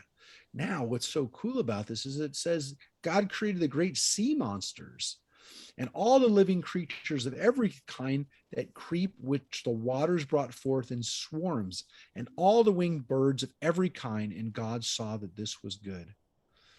And God blessed them, saying, be fertile and increase, fill the waters and the seas, and let the birds increase on the earth. And there was evening and there was a morning, the 5th day. And so this is, again, the day of creation of life in the waters and in the sky. And so what we have here is those realms now being populated. So we had time being populated. Now we have the waters and we have the skies being populated in that order. Now, look, it just so happens that this is also closer to the way evolution happens according to science, that water brought forth life first. In the Bible, it's because, again, waters are essentially created before the earth. And so that's why they get their things next in order. They were created next after time. They were created the sky, the water in the sky area. So now those things are populated, which again, now makes sense why on day 6, and again, you can see God said to the animals, be fertile and increase, right? Both the water animals and the animals in the sky, be fertile and increase. Pru or vu, which is the Hebrew word here. So again, pru or vu, to be fruitful and to multiply. Be fruitful, like pri, the word pri in Hebrew, pri agafen, fruitful, and urvu means to be numerous and to increase. So now we have day 6. Now day 6 is the longest day so far. God said, let the earth bring forth every living creature, cattle, creeping things, and wild beasts of every kind. And again, that word lemina or leminehu is a really important word in creation in chapter 1, according to their kind. And that word is really important because, again, when we have the Sukkot arba, there are arba minim, the 4 things that we have, the 4 species we call them, because the word mina also is the word for species or type of thing. It is here understood to be, there are different species, there are different things that were created, and the Bible later on tells us, warns us not to crossbreed these things back. So when God creates them individually, it's almost as if God's saying, I created them separately. I created them according to their kind, which is an important idea, which we get later on in the Bible. It's kind of a reminder. It's especially important. And I'm not going to belabor this point, but for people who look at the biblical authorship, this first author definitely seems to be consistent with, again, we sometimes call it the priestly author. This priestly author, if it indeed was a priest, seems to, again, be the one who talks about later on in Leviticus, hey, let's make sure everything is according to their species. Let's keep everything in its right place. And, let's make sure that everybody knows what goes where. Much more of a As a kid, I remember this being quoted to me for the reason for segregation. That was justified. Yeah, well, it's justified because, again, from the standpoint of biblical, of looking at the biblical authorship, this author is very concerned with things being in their proper place, which is natural if you're a priest, right? Because that's what one of the things priests do. They decide what goes where, who's clean, who's not clean when you're doing Tazria Mitzorah, right? When you're looking at skin diseases, when you're looking at who goes where. Look, the priests themselves are only allowed to go certain places. So identification, stratification, hierarchy are very important for priests. And so it's natural that this is reflected a little bit in the priestly author, again, trying to focus on things being to their proper place. And again, this is something you see in Leviticus. And sometimes, again, people use it as quote it for, some interesting conclusions as well. But God made wild beasts of every kind and cattle of every kind and all kinds of creeping things of the earth. And God saw this was good. Leminehu, again, according to their things, God saw it was good.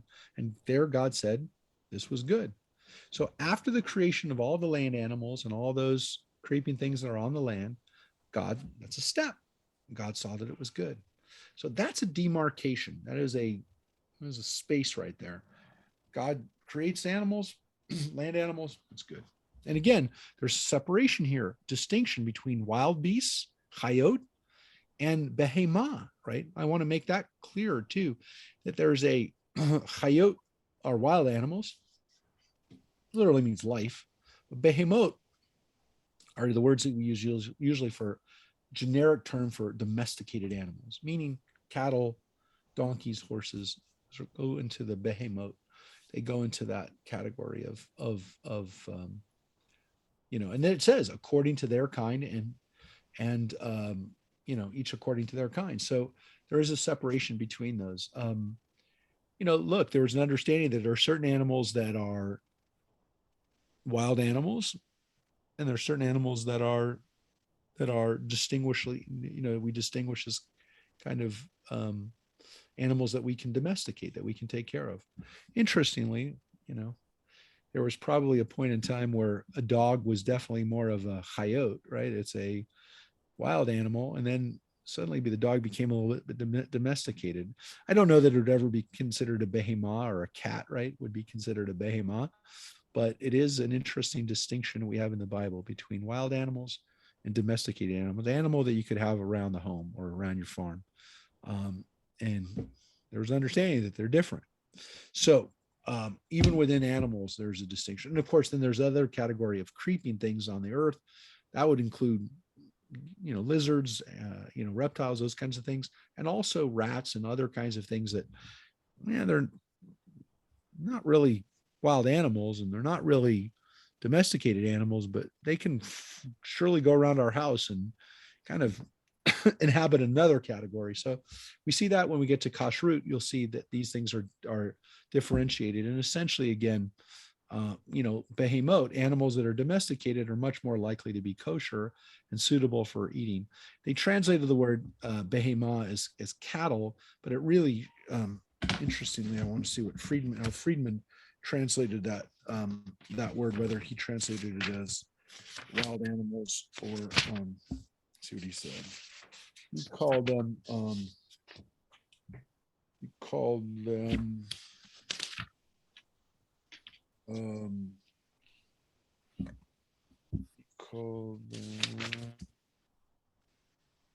domesticated animals. You see, knew he'd be good for that. No, he hit it. That's why cattle is kind of it's not proper. It's not it's a specific type of domesticated animal, rather than really focusing on the fact that this could be, a donkey, a maybe not a donkey, but your mule, but things that were in your backyard, maybe a wild donkey. All right, so now on day 6, we get to the big one.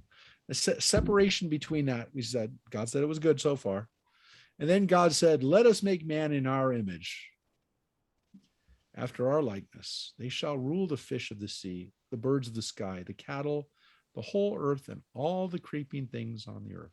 Right away, God says, let us make man in our image. They shall rule over all these things. So right away, human beings are created with the intention to rule over the earth, to rule over all these animals. And you can see again, everything, the sea animals, the bird animals, the sky animals, the wild animals, the everything. Well, actually, it doesn't say the wild animals. I will point out, it does say behemoth here. It doesn't say that we rule over the wild animals. It's interesting, by the way. I never noticed that before. Yeah, it doesn't say that. It says we rule over the sea. It says we rule over the fish of the sea I guess it's not everything in the sea, it's the fish. I don't know if it includes the big sea monsters that it talked about. No, by the way, nobody asked about the sea monsters. It did say sea monsters or sea dragons, if you will. Sea serpents maybe is even a better word. I think that's what Friedman, yeah, that's what Friedman calls them. But yeah, it says behemoth. It doesn't actually say we rule over the wild animals. Interesting. I never noticed that before. But of course, what's the biggest problem here, folks? Somebody hit me with the problem. What, that man is supposed to be the ruler over all? No, the real problem that everybody has with this verse. Come on, everybody, hit me with it. Hit us with it. This can't be the only. Let us, What? is it let us create? Yes, yes. Thank you, Kyle. So this is the part that freaks everybody out. Or if it doesn't freak everybody out, it does demand some kind of answer, right? There has to be some kind of answer here. So this has been the crux of so much biblical discussion. I will tell you, there are numerous answers to this, but I think they really kind of break down into They've been using the word Elohim for God all along, right? And Elohim is plural. yeah, but Elohim clearly is a singular noun because a singular entity, because every time God creates, it uses a singular word. Here is the first time that God says the word vayir do, right? No, sorry. Well, that's not the only place, but it's not a set. It's the we will let us make. We will, we should make. So this is the first time we have it. Now I will tell you, the next verse says Vayivra Elohim et ha'adam, that God created, and it goes back to the singular verb Vayivra, which means and God created and he created. It's a singular. It would be Vayivru if it was plural, and they created. So the Bible, the rabbis like to point out a long time ago that you're going to have sectarians, meaning probably early Christians, that are going to come to you and says, see, God isn't by himself. There's Jesus with him, or there's something else besides God. There's a Trinity. Look, the problem, and again, the rabbis say, look, anybody who says that, then turn around and tell them, look at the next verse. Don't pick the one verse, look at both verses, because the next verse says God created man by himself. So the answers usually come down, the answers usually come down into three things. Let me give you the three. So the three possibilities are usually given are that we have just a linguistic construct here of the royal we, where God's speaking, let us, like the queen would say, we are not amused, right? Or, we will consider this, right? Where it's the royal we. So that's one possibility. That's the linguistic issue. But again, there seems to be something here with its creation of human beings. So that gets to the second possibility, which is that God is talking to angels, deities that he's already created. Now, this is a possibility, though nowhere, and you didn't miss it, you weren't sleeping, nowhere did it say that God created angels yet. The understanding in Judaism was, and there are angels mentioned in Genesis, we're going to see them next chapter, folks. They're not long in coming to us, but we never hear about their creation. So could it be that the angels were already with God at the beginning? That's why they're not talked about, that God was already with angels before the creation. And now God just goes to the angels and say, you know what, let's make things like us. Let's make things that have free, or angels don't have free will, but let's create things that have consciousness. Let's create things that have awareness. Let's have things that can actually create as well. They can actually create. That's being in God's image, right? Now,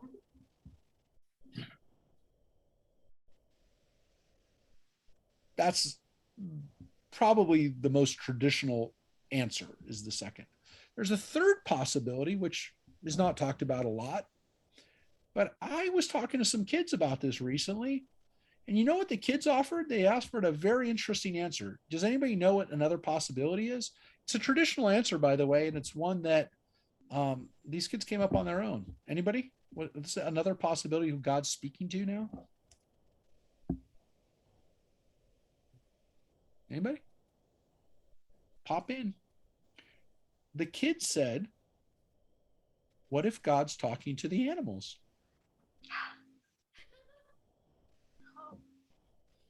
What if God's talking? We already know God created animals, and there are animals that are talking in the next chapter. The serpent is talking in the next chapter. Uh-huh. So what if God's talking to the animals? Because the animals are already there. Every animal's already here. Which, Makes by the sense way, to is me. consistent. It's consistent with science, which is that we're one of the newcomers here into this planet. So what if God's talking to the animals and saying, what if we make something like us? But again, that's another possibility. Let me read what Friedman said. Friedman wrote, why does God speak in the plural here? Some take the plural to be the royal we, as used by royalty and the papacy among humans. But this alone does not account for the fact that it occurs only in the opening chapters of the Torah and nowhere else. Well, pretty important point that he makes. Yes. Others take the plural to mean that God is addressing a heavenly court of angels, seraphim, or other heavenly creatures, although this too does not explain the limitation of the phenomenon to the opening chapters. Okay, so he's raised two of them, but he's kind of shot them down. And here he comes. More plausible, though, and by no means certain, is the suggestion that this is an Israelite monotheistic reflection of the pagan language of the divine council. In pagan myth, the chief god, where formally speaking for the council of gods, speaks in the plural. Such language might be appropriate for the opening chapters of the Torah, thus asserting the God of Israel has taken over this role. So this gets to, again, kind of the concept of why is God called Elohim, which is a plural, as Gail has said, that it's using terms. And we know the word Elohim was already in use. It's used by other people. Elohim is a generic word for God. So is it possible that this is reflected here? That's what Friedman says, that maybe that this is there. The bigger issue is that this is the only time that it really exists. So, well, that's not quite true. There's this Psalm 82 talks about the divine council of deities, which seems to reflect this kind of idea. Now, Friedman says that, look, it's showing that in Judaism, we're saying, no, there's no divine council. When God does something, really God works alone, which is reflected in the next verse when it says, God created man in his image. In the image of God, he created him, male and female, he created him. And as we talked about already, you can see the emphasis and the repetition in this. Vayivra Elohim eta Adam b'tzalmo, in his image, b'tzelem Elohim, in God's image, bara oto, right? It says God created him. Now, here's the problem that people oftentimes get to as well. It says right here, what we just read is that God created man and woman together. He created them together in the divine image, which means that God cannot be represented as a man or be called a man, even though we oftentimes use the he, because in Hebrew, there is only a masculine or feminine form of nouns and verbs. There's no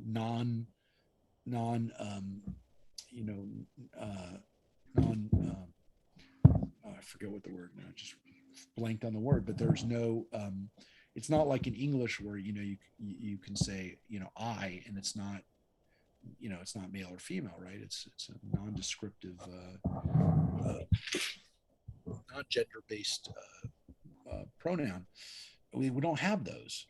And we don't have in English, though they have in most languages, male and female words, and they have male and female verbs, the constructs. We have those in Hebrew. So there's no reason, there's no way you can have that. You can't not have that. But it says importantly that God created human beings in his image in both male and female form. So whatever God looks like, male and female are both representations of God.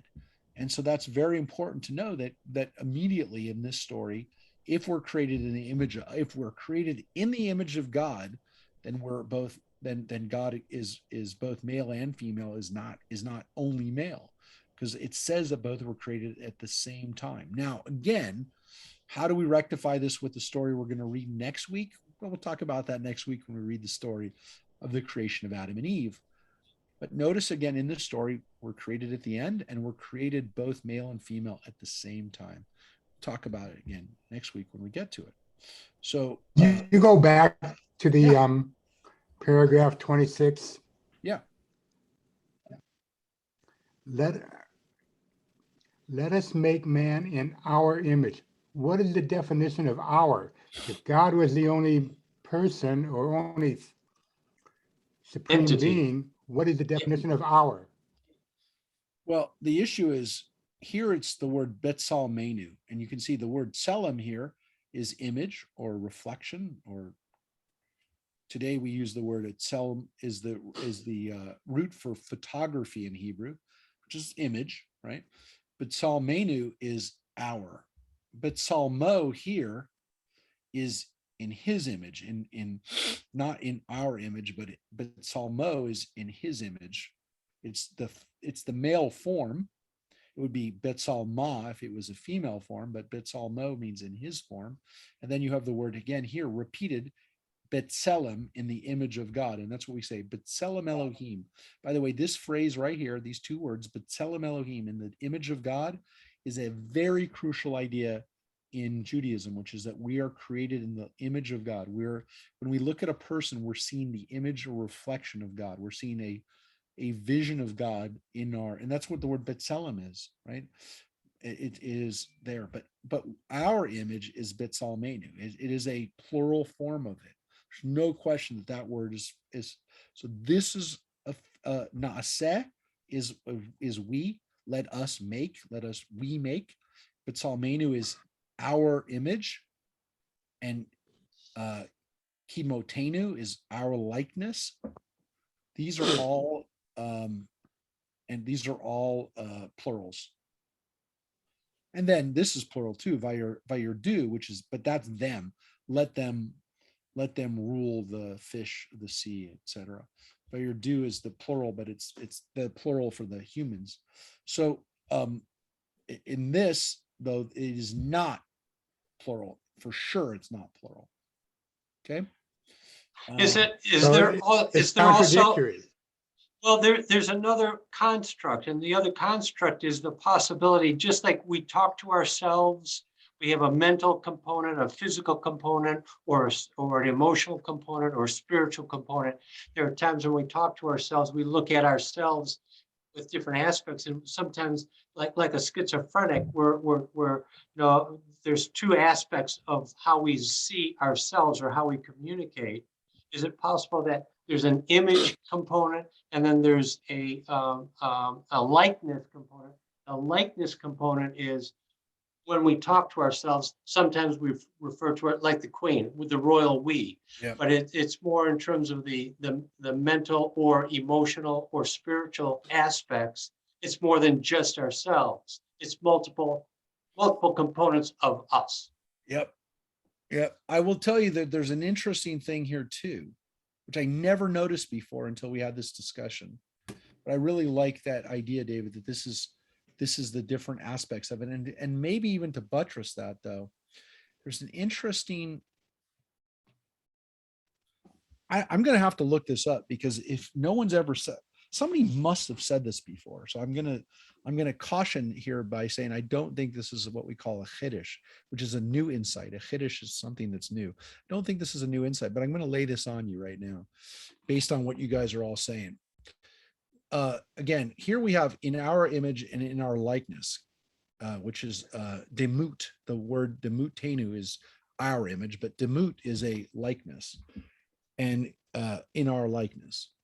Now, what's interesting here is when God actually does it, it says that God did the tselem, God did us in the image, but not in the demut. I've never noticed this before, because it says that we're created in the image of God, but not in God's likeness. And I'm Right. wondering now whether that was actually a conscious decision of the Torah to tell us that we're in the image of God, but we're not in the likeness of God. And what I think is interesting about that is that maybe that's the aspect of what we're not, which is there's things about us that are not like God, right? So we're not immortal, we're not eternal, we're not God. where there's parts of us that are, our spirit is eternal. And to get kind of to what David's saying, there's aspects of ourselves that are like God, or there's aspects of us that are in the image of God, but we're not like God. We're not divine beings. It sort And of I makes think me think of God as a crystal. There's that's a lot of aspects of him. that's another nice way of looking at it. And essentially that human beings are only maybe a Yeah. partial aspect of it, in the same way that I would say, look, a tselem as I said, is also a photograph. Now we recognize that a photograph is not the actual thing, right? It's just an image of the thing. So if we're an image of God, look, it's pretty good to be the image of God, but it's not God. And so Right. being the image of God, and the interesting thing about the word tselem, though, by the way, I do want to point out here too. And again, it's only because we have a word that we use for a lot of words. But the word tselem, by the way, is also shadow. Tselem is the root for shadow, or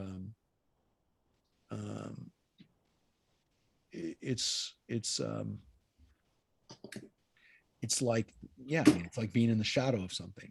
So there's also this idea that it's a projection of it, or it's a, maybe a hologram, if you will, but it's also, again, the shadow.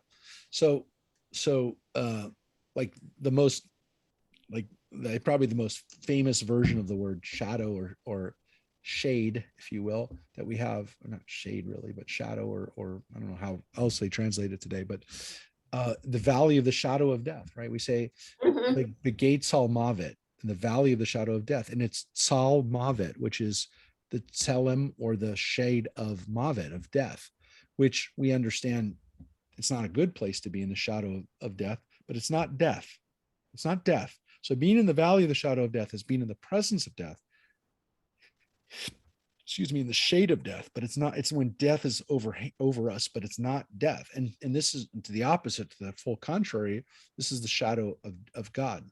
But we're in the image, or the shadow of God, the projection of God, if you will, but it's not God. And what I think is interesting, as I said, I'm just kind of pointing out that the word demut is not used here. Only B'Tselem is used. Only Tselem is used, not Kedemut. That part of is not there. So again, all of these are really great aspects of this discussion, which are not, by the way, parts of the discussion that I thought we'd get to, or that we have to lay ourselves on, which are predominantly the issue of why the plural for God, which again, there's a lot of possibilities for it. It's been a source of debate and discussion, and oftentimes people get very hung up on it. But again, I think really the question, and I think we're on the right path here, is really, what does it mean to be in the likeness of God? And what does that mean? What does that phrase mean? But Harvey, it seems like you wanted to add something else too. No? Muted. No, sorry. No, I think you answered it. The difference between our and in his image, which you have up there now, it was confusing. Yeah. And again, I think it's interesting. And again, I'm going to look to see if anyone's ever commented on that issue of the likeness not being there, and only the image. And anyways, again, you could say that the simple answer is that they're just synonyms, but it's interesting that other word's not there, because we have synonyms and we have repetition of words like we do right now. And it says, God bless them, and meaning the humans.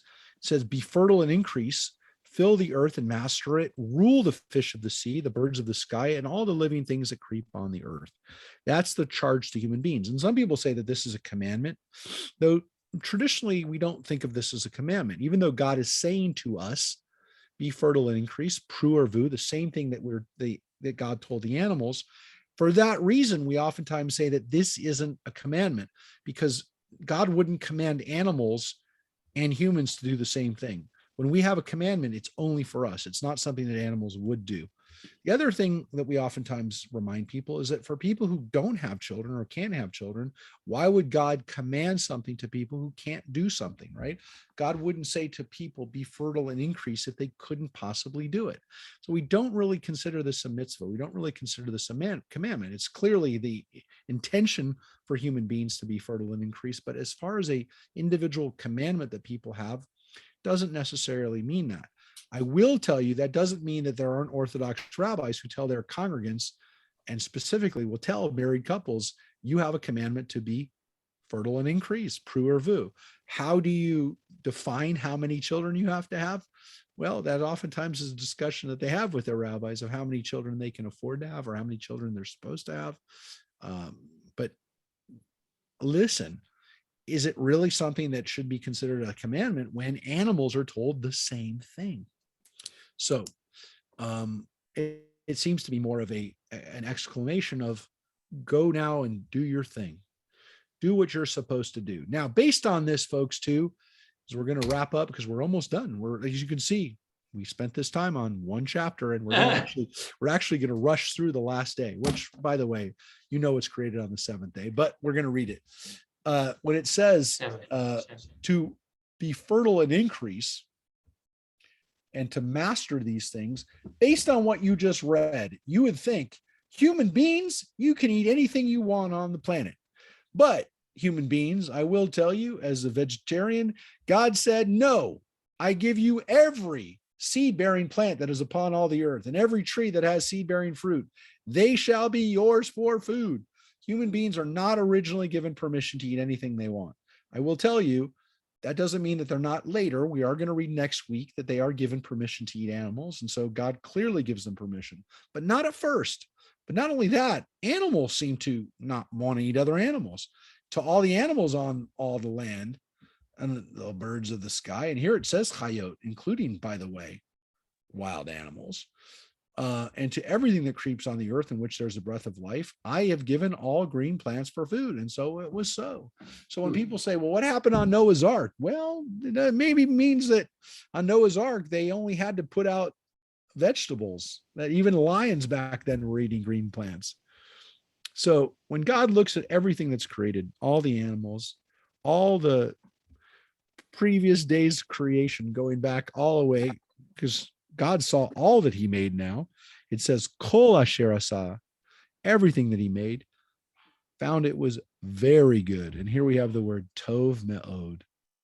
And there was evening and there was a morning, the sixth day. So God now says, again, 2 times on sixth day, once after creation of animals, and then now after the creation of people and everything else, God saw it was very good. Now the rabbis do say the tov me'od was especially for human beings, that God looked at human beings and said, they're very good. But that's a possibility. I tend to actually think that God is talking about everything that was made, and it's a statement of all of creation.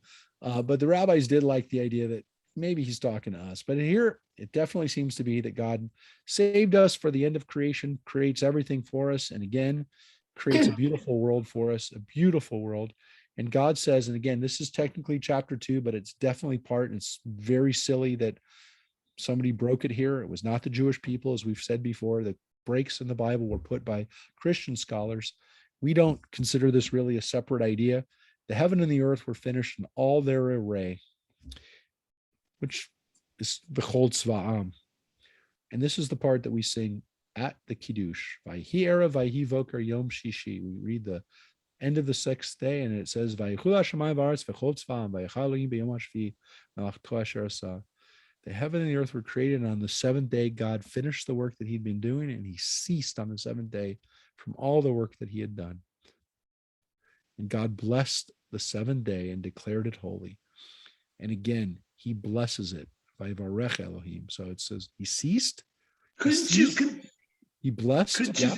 Rabbi, couldn't you consider that a commandment right there? What we just said about the seventh day, he ceased. Well, it's the basis for the commandment. Well, let's read it. Let's No, because he said right here in verse 3, and God blessed the seventh day and declared it holy. Yeah. God blessed the seventh day because on it he'd ceased all the work from creation he had done. That is the end of the first story of creation. And we bless it, and we say that as part of the Kiddush because we're blessing the seventh day and we're doing what God did, which is make it holy.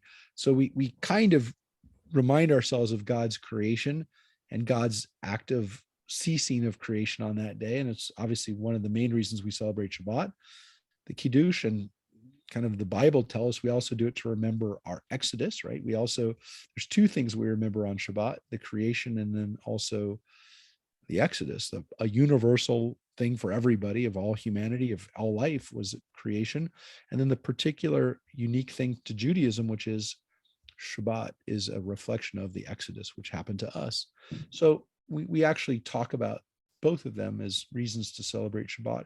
And one could make the argument that Shabbat, when does Shabbat really come into effect? When we're essentially leaving our slavery is ended by our ability to keep Shabbat. Now, do people keep Shabbat before? The sages definitely want us, the rabbis definitely want us to know that Abraham kept Shabbat, that Shabbat existed here in creation. And so it's there. But is Shabbat really revealed as a day to keep as holy until the slaves are essentially told, you know what's the right, you know what free people can do? Free people can take a day and set aside and make it holy. And so in a sense, what's special about creation is that it's marked and essentially sealed by time, by the creation of a sacred day, of a sacred space. So what you really have is a return back to creation.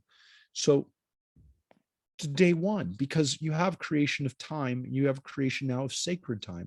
So really what happens on the seventh day is we go back to the first day, which is again marked on the fourth day. So 1, 4, and 7 are really creation of time. Light, the things that mark time, and now the seventh day, which is the creation of sacred time. And this is not like me trying to be mystical about it. I'm telling you that we recognize that on the seventh day now, God makes it holy because now there's a chance for work to cease, to mark the end of that creation. But there's kind of reality that when we come back to day 8, which we don't have, but every day we come out of Shabbat is essentially day 8 of creation. We're going to start the cycle of creating now ourselves as human beings. And so what's cool about this is that day 7 is the way to literally take us back to creation and to first of all be grateful for creation, to take Shabbat as a day like, hey, if God needs a day of rest, so do we. If God needs to mark a separation between the creative process and in our lives, we need to take a break to recognize what we've created and what we've done over the week. We're behaving again like God. We're in the image of God. And maybe now, by the way, I'm just going to throw this out and I've introduced it. When we actually celebrate Shabbat, we're moving away from just being in the likeness of God, the image of God, to being in the likeness of God, to acting like God, to being really like God. Demut Elohim, to be in the likeness of God is to actually do God's things. To be in the image of God is simply by looking at ourselves in the mirror, we're in the image of God. But to actually do God's work is to rest on the seventh day and then to come back on the next day and to start working again. So there is something really special about this creation of the seventh day as a day of kind of like holy time. And so it really parallels day 1, which is the chance then to look back on it and to sanctify it and to say, Asher bara Elohim asot. And again, it gets back to that thing, right? The first words of this chapter that we just read, the first words of creation, bara Elohim, that God created, right? Bereshit bara Elohim. And here we have Asher bara Elohim asot. So at the end of the seventh day of creation, we come back to bara Elohim, the creation of God, the work, the creation that God had done. And again, it's not as powerful in the English, but I want you to see, that's why I said it, Asher bara Elohim. That is the very first words that we read at the very beginning. We read Bereshit bara Elohim. So the seventh day is like the final mark that says, hey, look, we've come to the end of creation. We've come to the end of of God's, first creative acts. And this is also, again, to say something that God created, created rest. The next version of creation story we're going to read next week, which begins Ele Toldot Hashamayim, which is really important because that's kind of an indicator that this is the story. And it's translated as such as the story, or see how Friedman translates it as Toldot is oftentimes translated as generations, but he translated as these are the records. These are the records of the skies and the earth that were created in the day. That, my friends, Adonai, it does say Adonai Elohim, but it's Adonai. Here we have the Yud He Vav He name. So to get back to Francine's question, why is the Torah use the word Elohim here for the name of God? Well, it's a good indicator that there's two different versions of this story. One that is very clearly marked with the word Elohim, the name for God, that it's just God, and then one that is used for the name of God that is very special to us, the Yud He Vav He name, which is the name that is not pronounced. So I don't remember, but doesn't Freeman say they're written at two different times? That's why the different uses. Well, yes. I mean, he's relating what's called the documentary hypothesis, which again is there's two different authors. This other author we call the J author. Well, we don't call him. It was first proposed by a German professor named Julius Wellhausen. That Julius Wellhausen called it the J author because he uses the name for God that begins with a J in German, but it's pronounced with a yud, right? The name of God is now in this author, the different author. The other author is a priestly author who uses the word Elohim, or again, the E author who also uses the word Elohim, which is why he's the E author, because he uses Elohim instead of the other name. So that is the authors. Do we know that that they're written at two different times besides two different authors? Because at certain times use certain words, like groovy is in the 60s, and there are definitely other linguistic differences, and there's other words, and we're going to really see it. I'm not going to talk about documentary hypothesis a lot. I will talk about it when it's relevant. It is relevant now when we get into next week, when we see there's two different stories. But more importantly, when we get to the flood story and we see the two different stories woven together, I will show you. Here, it's very separated. You have one chapter with one and one chapter with the other. And so the stories line up next to each other. When the stories are woven together, that's where it gets a little bit more, it's trickier, but it's also, quite frankly, fairly enlightening. And I think in certain cases, and that's when I use it, when the documentary hypothesis helps us clarify things, I definitely will turn to it. And I will turn to it, not so much, in chapter 2, but when we get to the flood story, in the next week, when we get to the flood story, which will be in a few weeks, we'll look at the way the authors kind of retell the same story. Why are there two different creation stories? We can talk about that a little maybe next week when we read the two stories and put them side by side. But first, we got to read the second story to be able to do that. I don't want to talk about it until we actually read it, because it doesn't make sense to talk about something that we haven't refamiliarized ourselves with. And then that means me too, because as I said, and as you saw today, I saw something today that I don't think I've ever seen. And if I've seen it, then I forgot it. But I will look to see if there is any commentary about the difference between likeness. He didn't talk about it, but it doesn't in this book, but he might talk about it somewhere else, me, Friedman, but there might be other commentaries about that, which I will look at. Why doesn't it say demut for the second time when actually God does a creation? So folks, I want to thank you everybody for being here. I thank everybody for participating in the discussion. It was a great discussion tonight. And I do want to tell you, this is why, could you imagine if we had to rush through that in 10 minutes? If we had to rush through chapter 1 in 10 minutes, because that's 20 minutes, because that's what we would have had to do if we were reading chapter 1, chapter 2, chapter 3, chapter 4, chapter 5, and into chapter 6, the first 8 verses of chapter 6. So I like again, this folks, way. I do want to tell you, as long as we have our abilities, our faculties, thank you, Joyce, I do want to be able to give the Bible, especially again, such a beautiful text as Genesis. And I think you'll really be able to see the beauty of it a lot more as we look and delve into it a little bit with a little bit more detail, a little bit more focus, kind of using the magnifying glass on it. We'll see things in it that we've never seen before. Rabbi, when you were in school, did you study this way?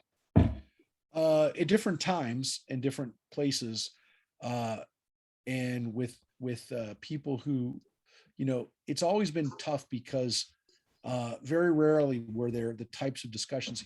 Here's my problem. When I was in school, when I was in grammar school or whatever, Jewish day school, when we discuss it, kids didn't want to discuss it because they quite frankly weren't that interested in it.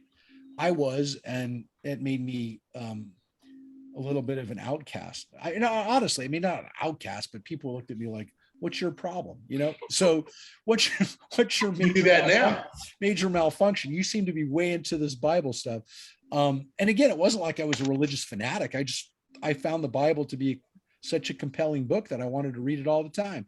But, and again, like I said, I wasn't a religious fanatic. I just found it to be so amazing. Yeah. So that made me a little weird that my teachers were like, oh yeah, this guy's gonna be a rabbi one day. And it wasn't like I felt that at the time either. I just really loved the text. When I got to college, it was another problem, which is that people definitely read it, but they all wanted to know one thing: is it going to be on the test?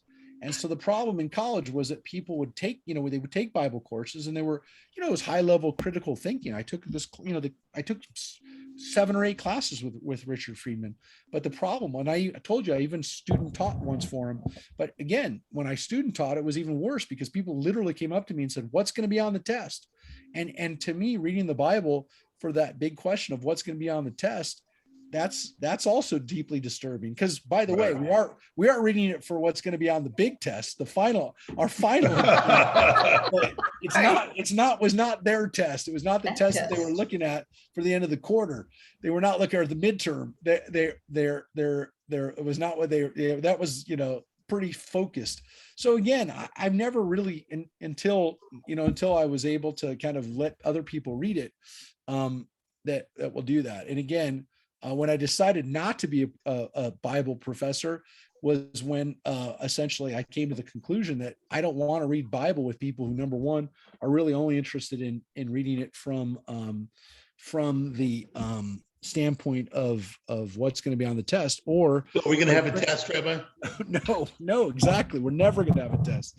But the other issue is that I didn't want to. I wanted to be with people who would literally take the time to study it and not be in a rush. So yeah, thank you everybody for being with us tonight and not being in a rush. And great discussions tonight. And I really, and look, this is, for me, this is one of the highlights of my week. And again, I always love learning and being with everybody here as we're going to. So never feel embarrassed or shy to jump in. Kyle, this is one of your first times. I'm so glad you jumped in and we're part of the discussion, and feel free to jump in more. And again, everybody, it's great to have you all. Everybody, yeah, sorry, I was so quiet tonight, Rabbi. Yeah. Everybody, listen, everybody stay good. By the way, as I've been telling people, do what you have to do to be safe, to take care of each other, but make sure you're staying connected too. So thank you, everybody. Thank you, and have a great night. Bye. We'll see you. Great class. Thank you, Rabbi. Psalm 104. Psalm 104. That's right. Everybody read Psalm 104 before you hit the hay.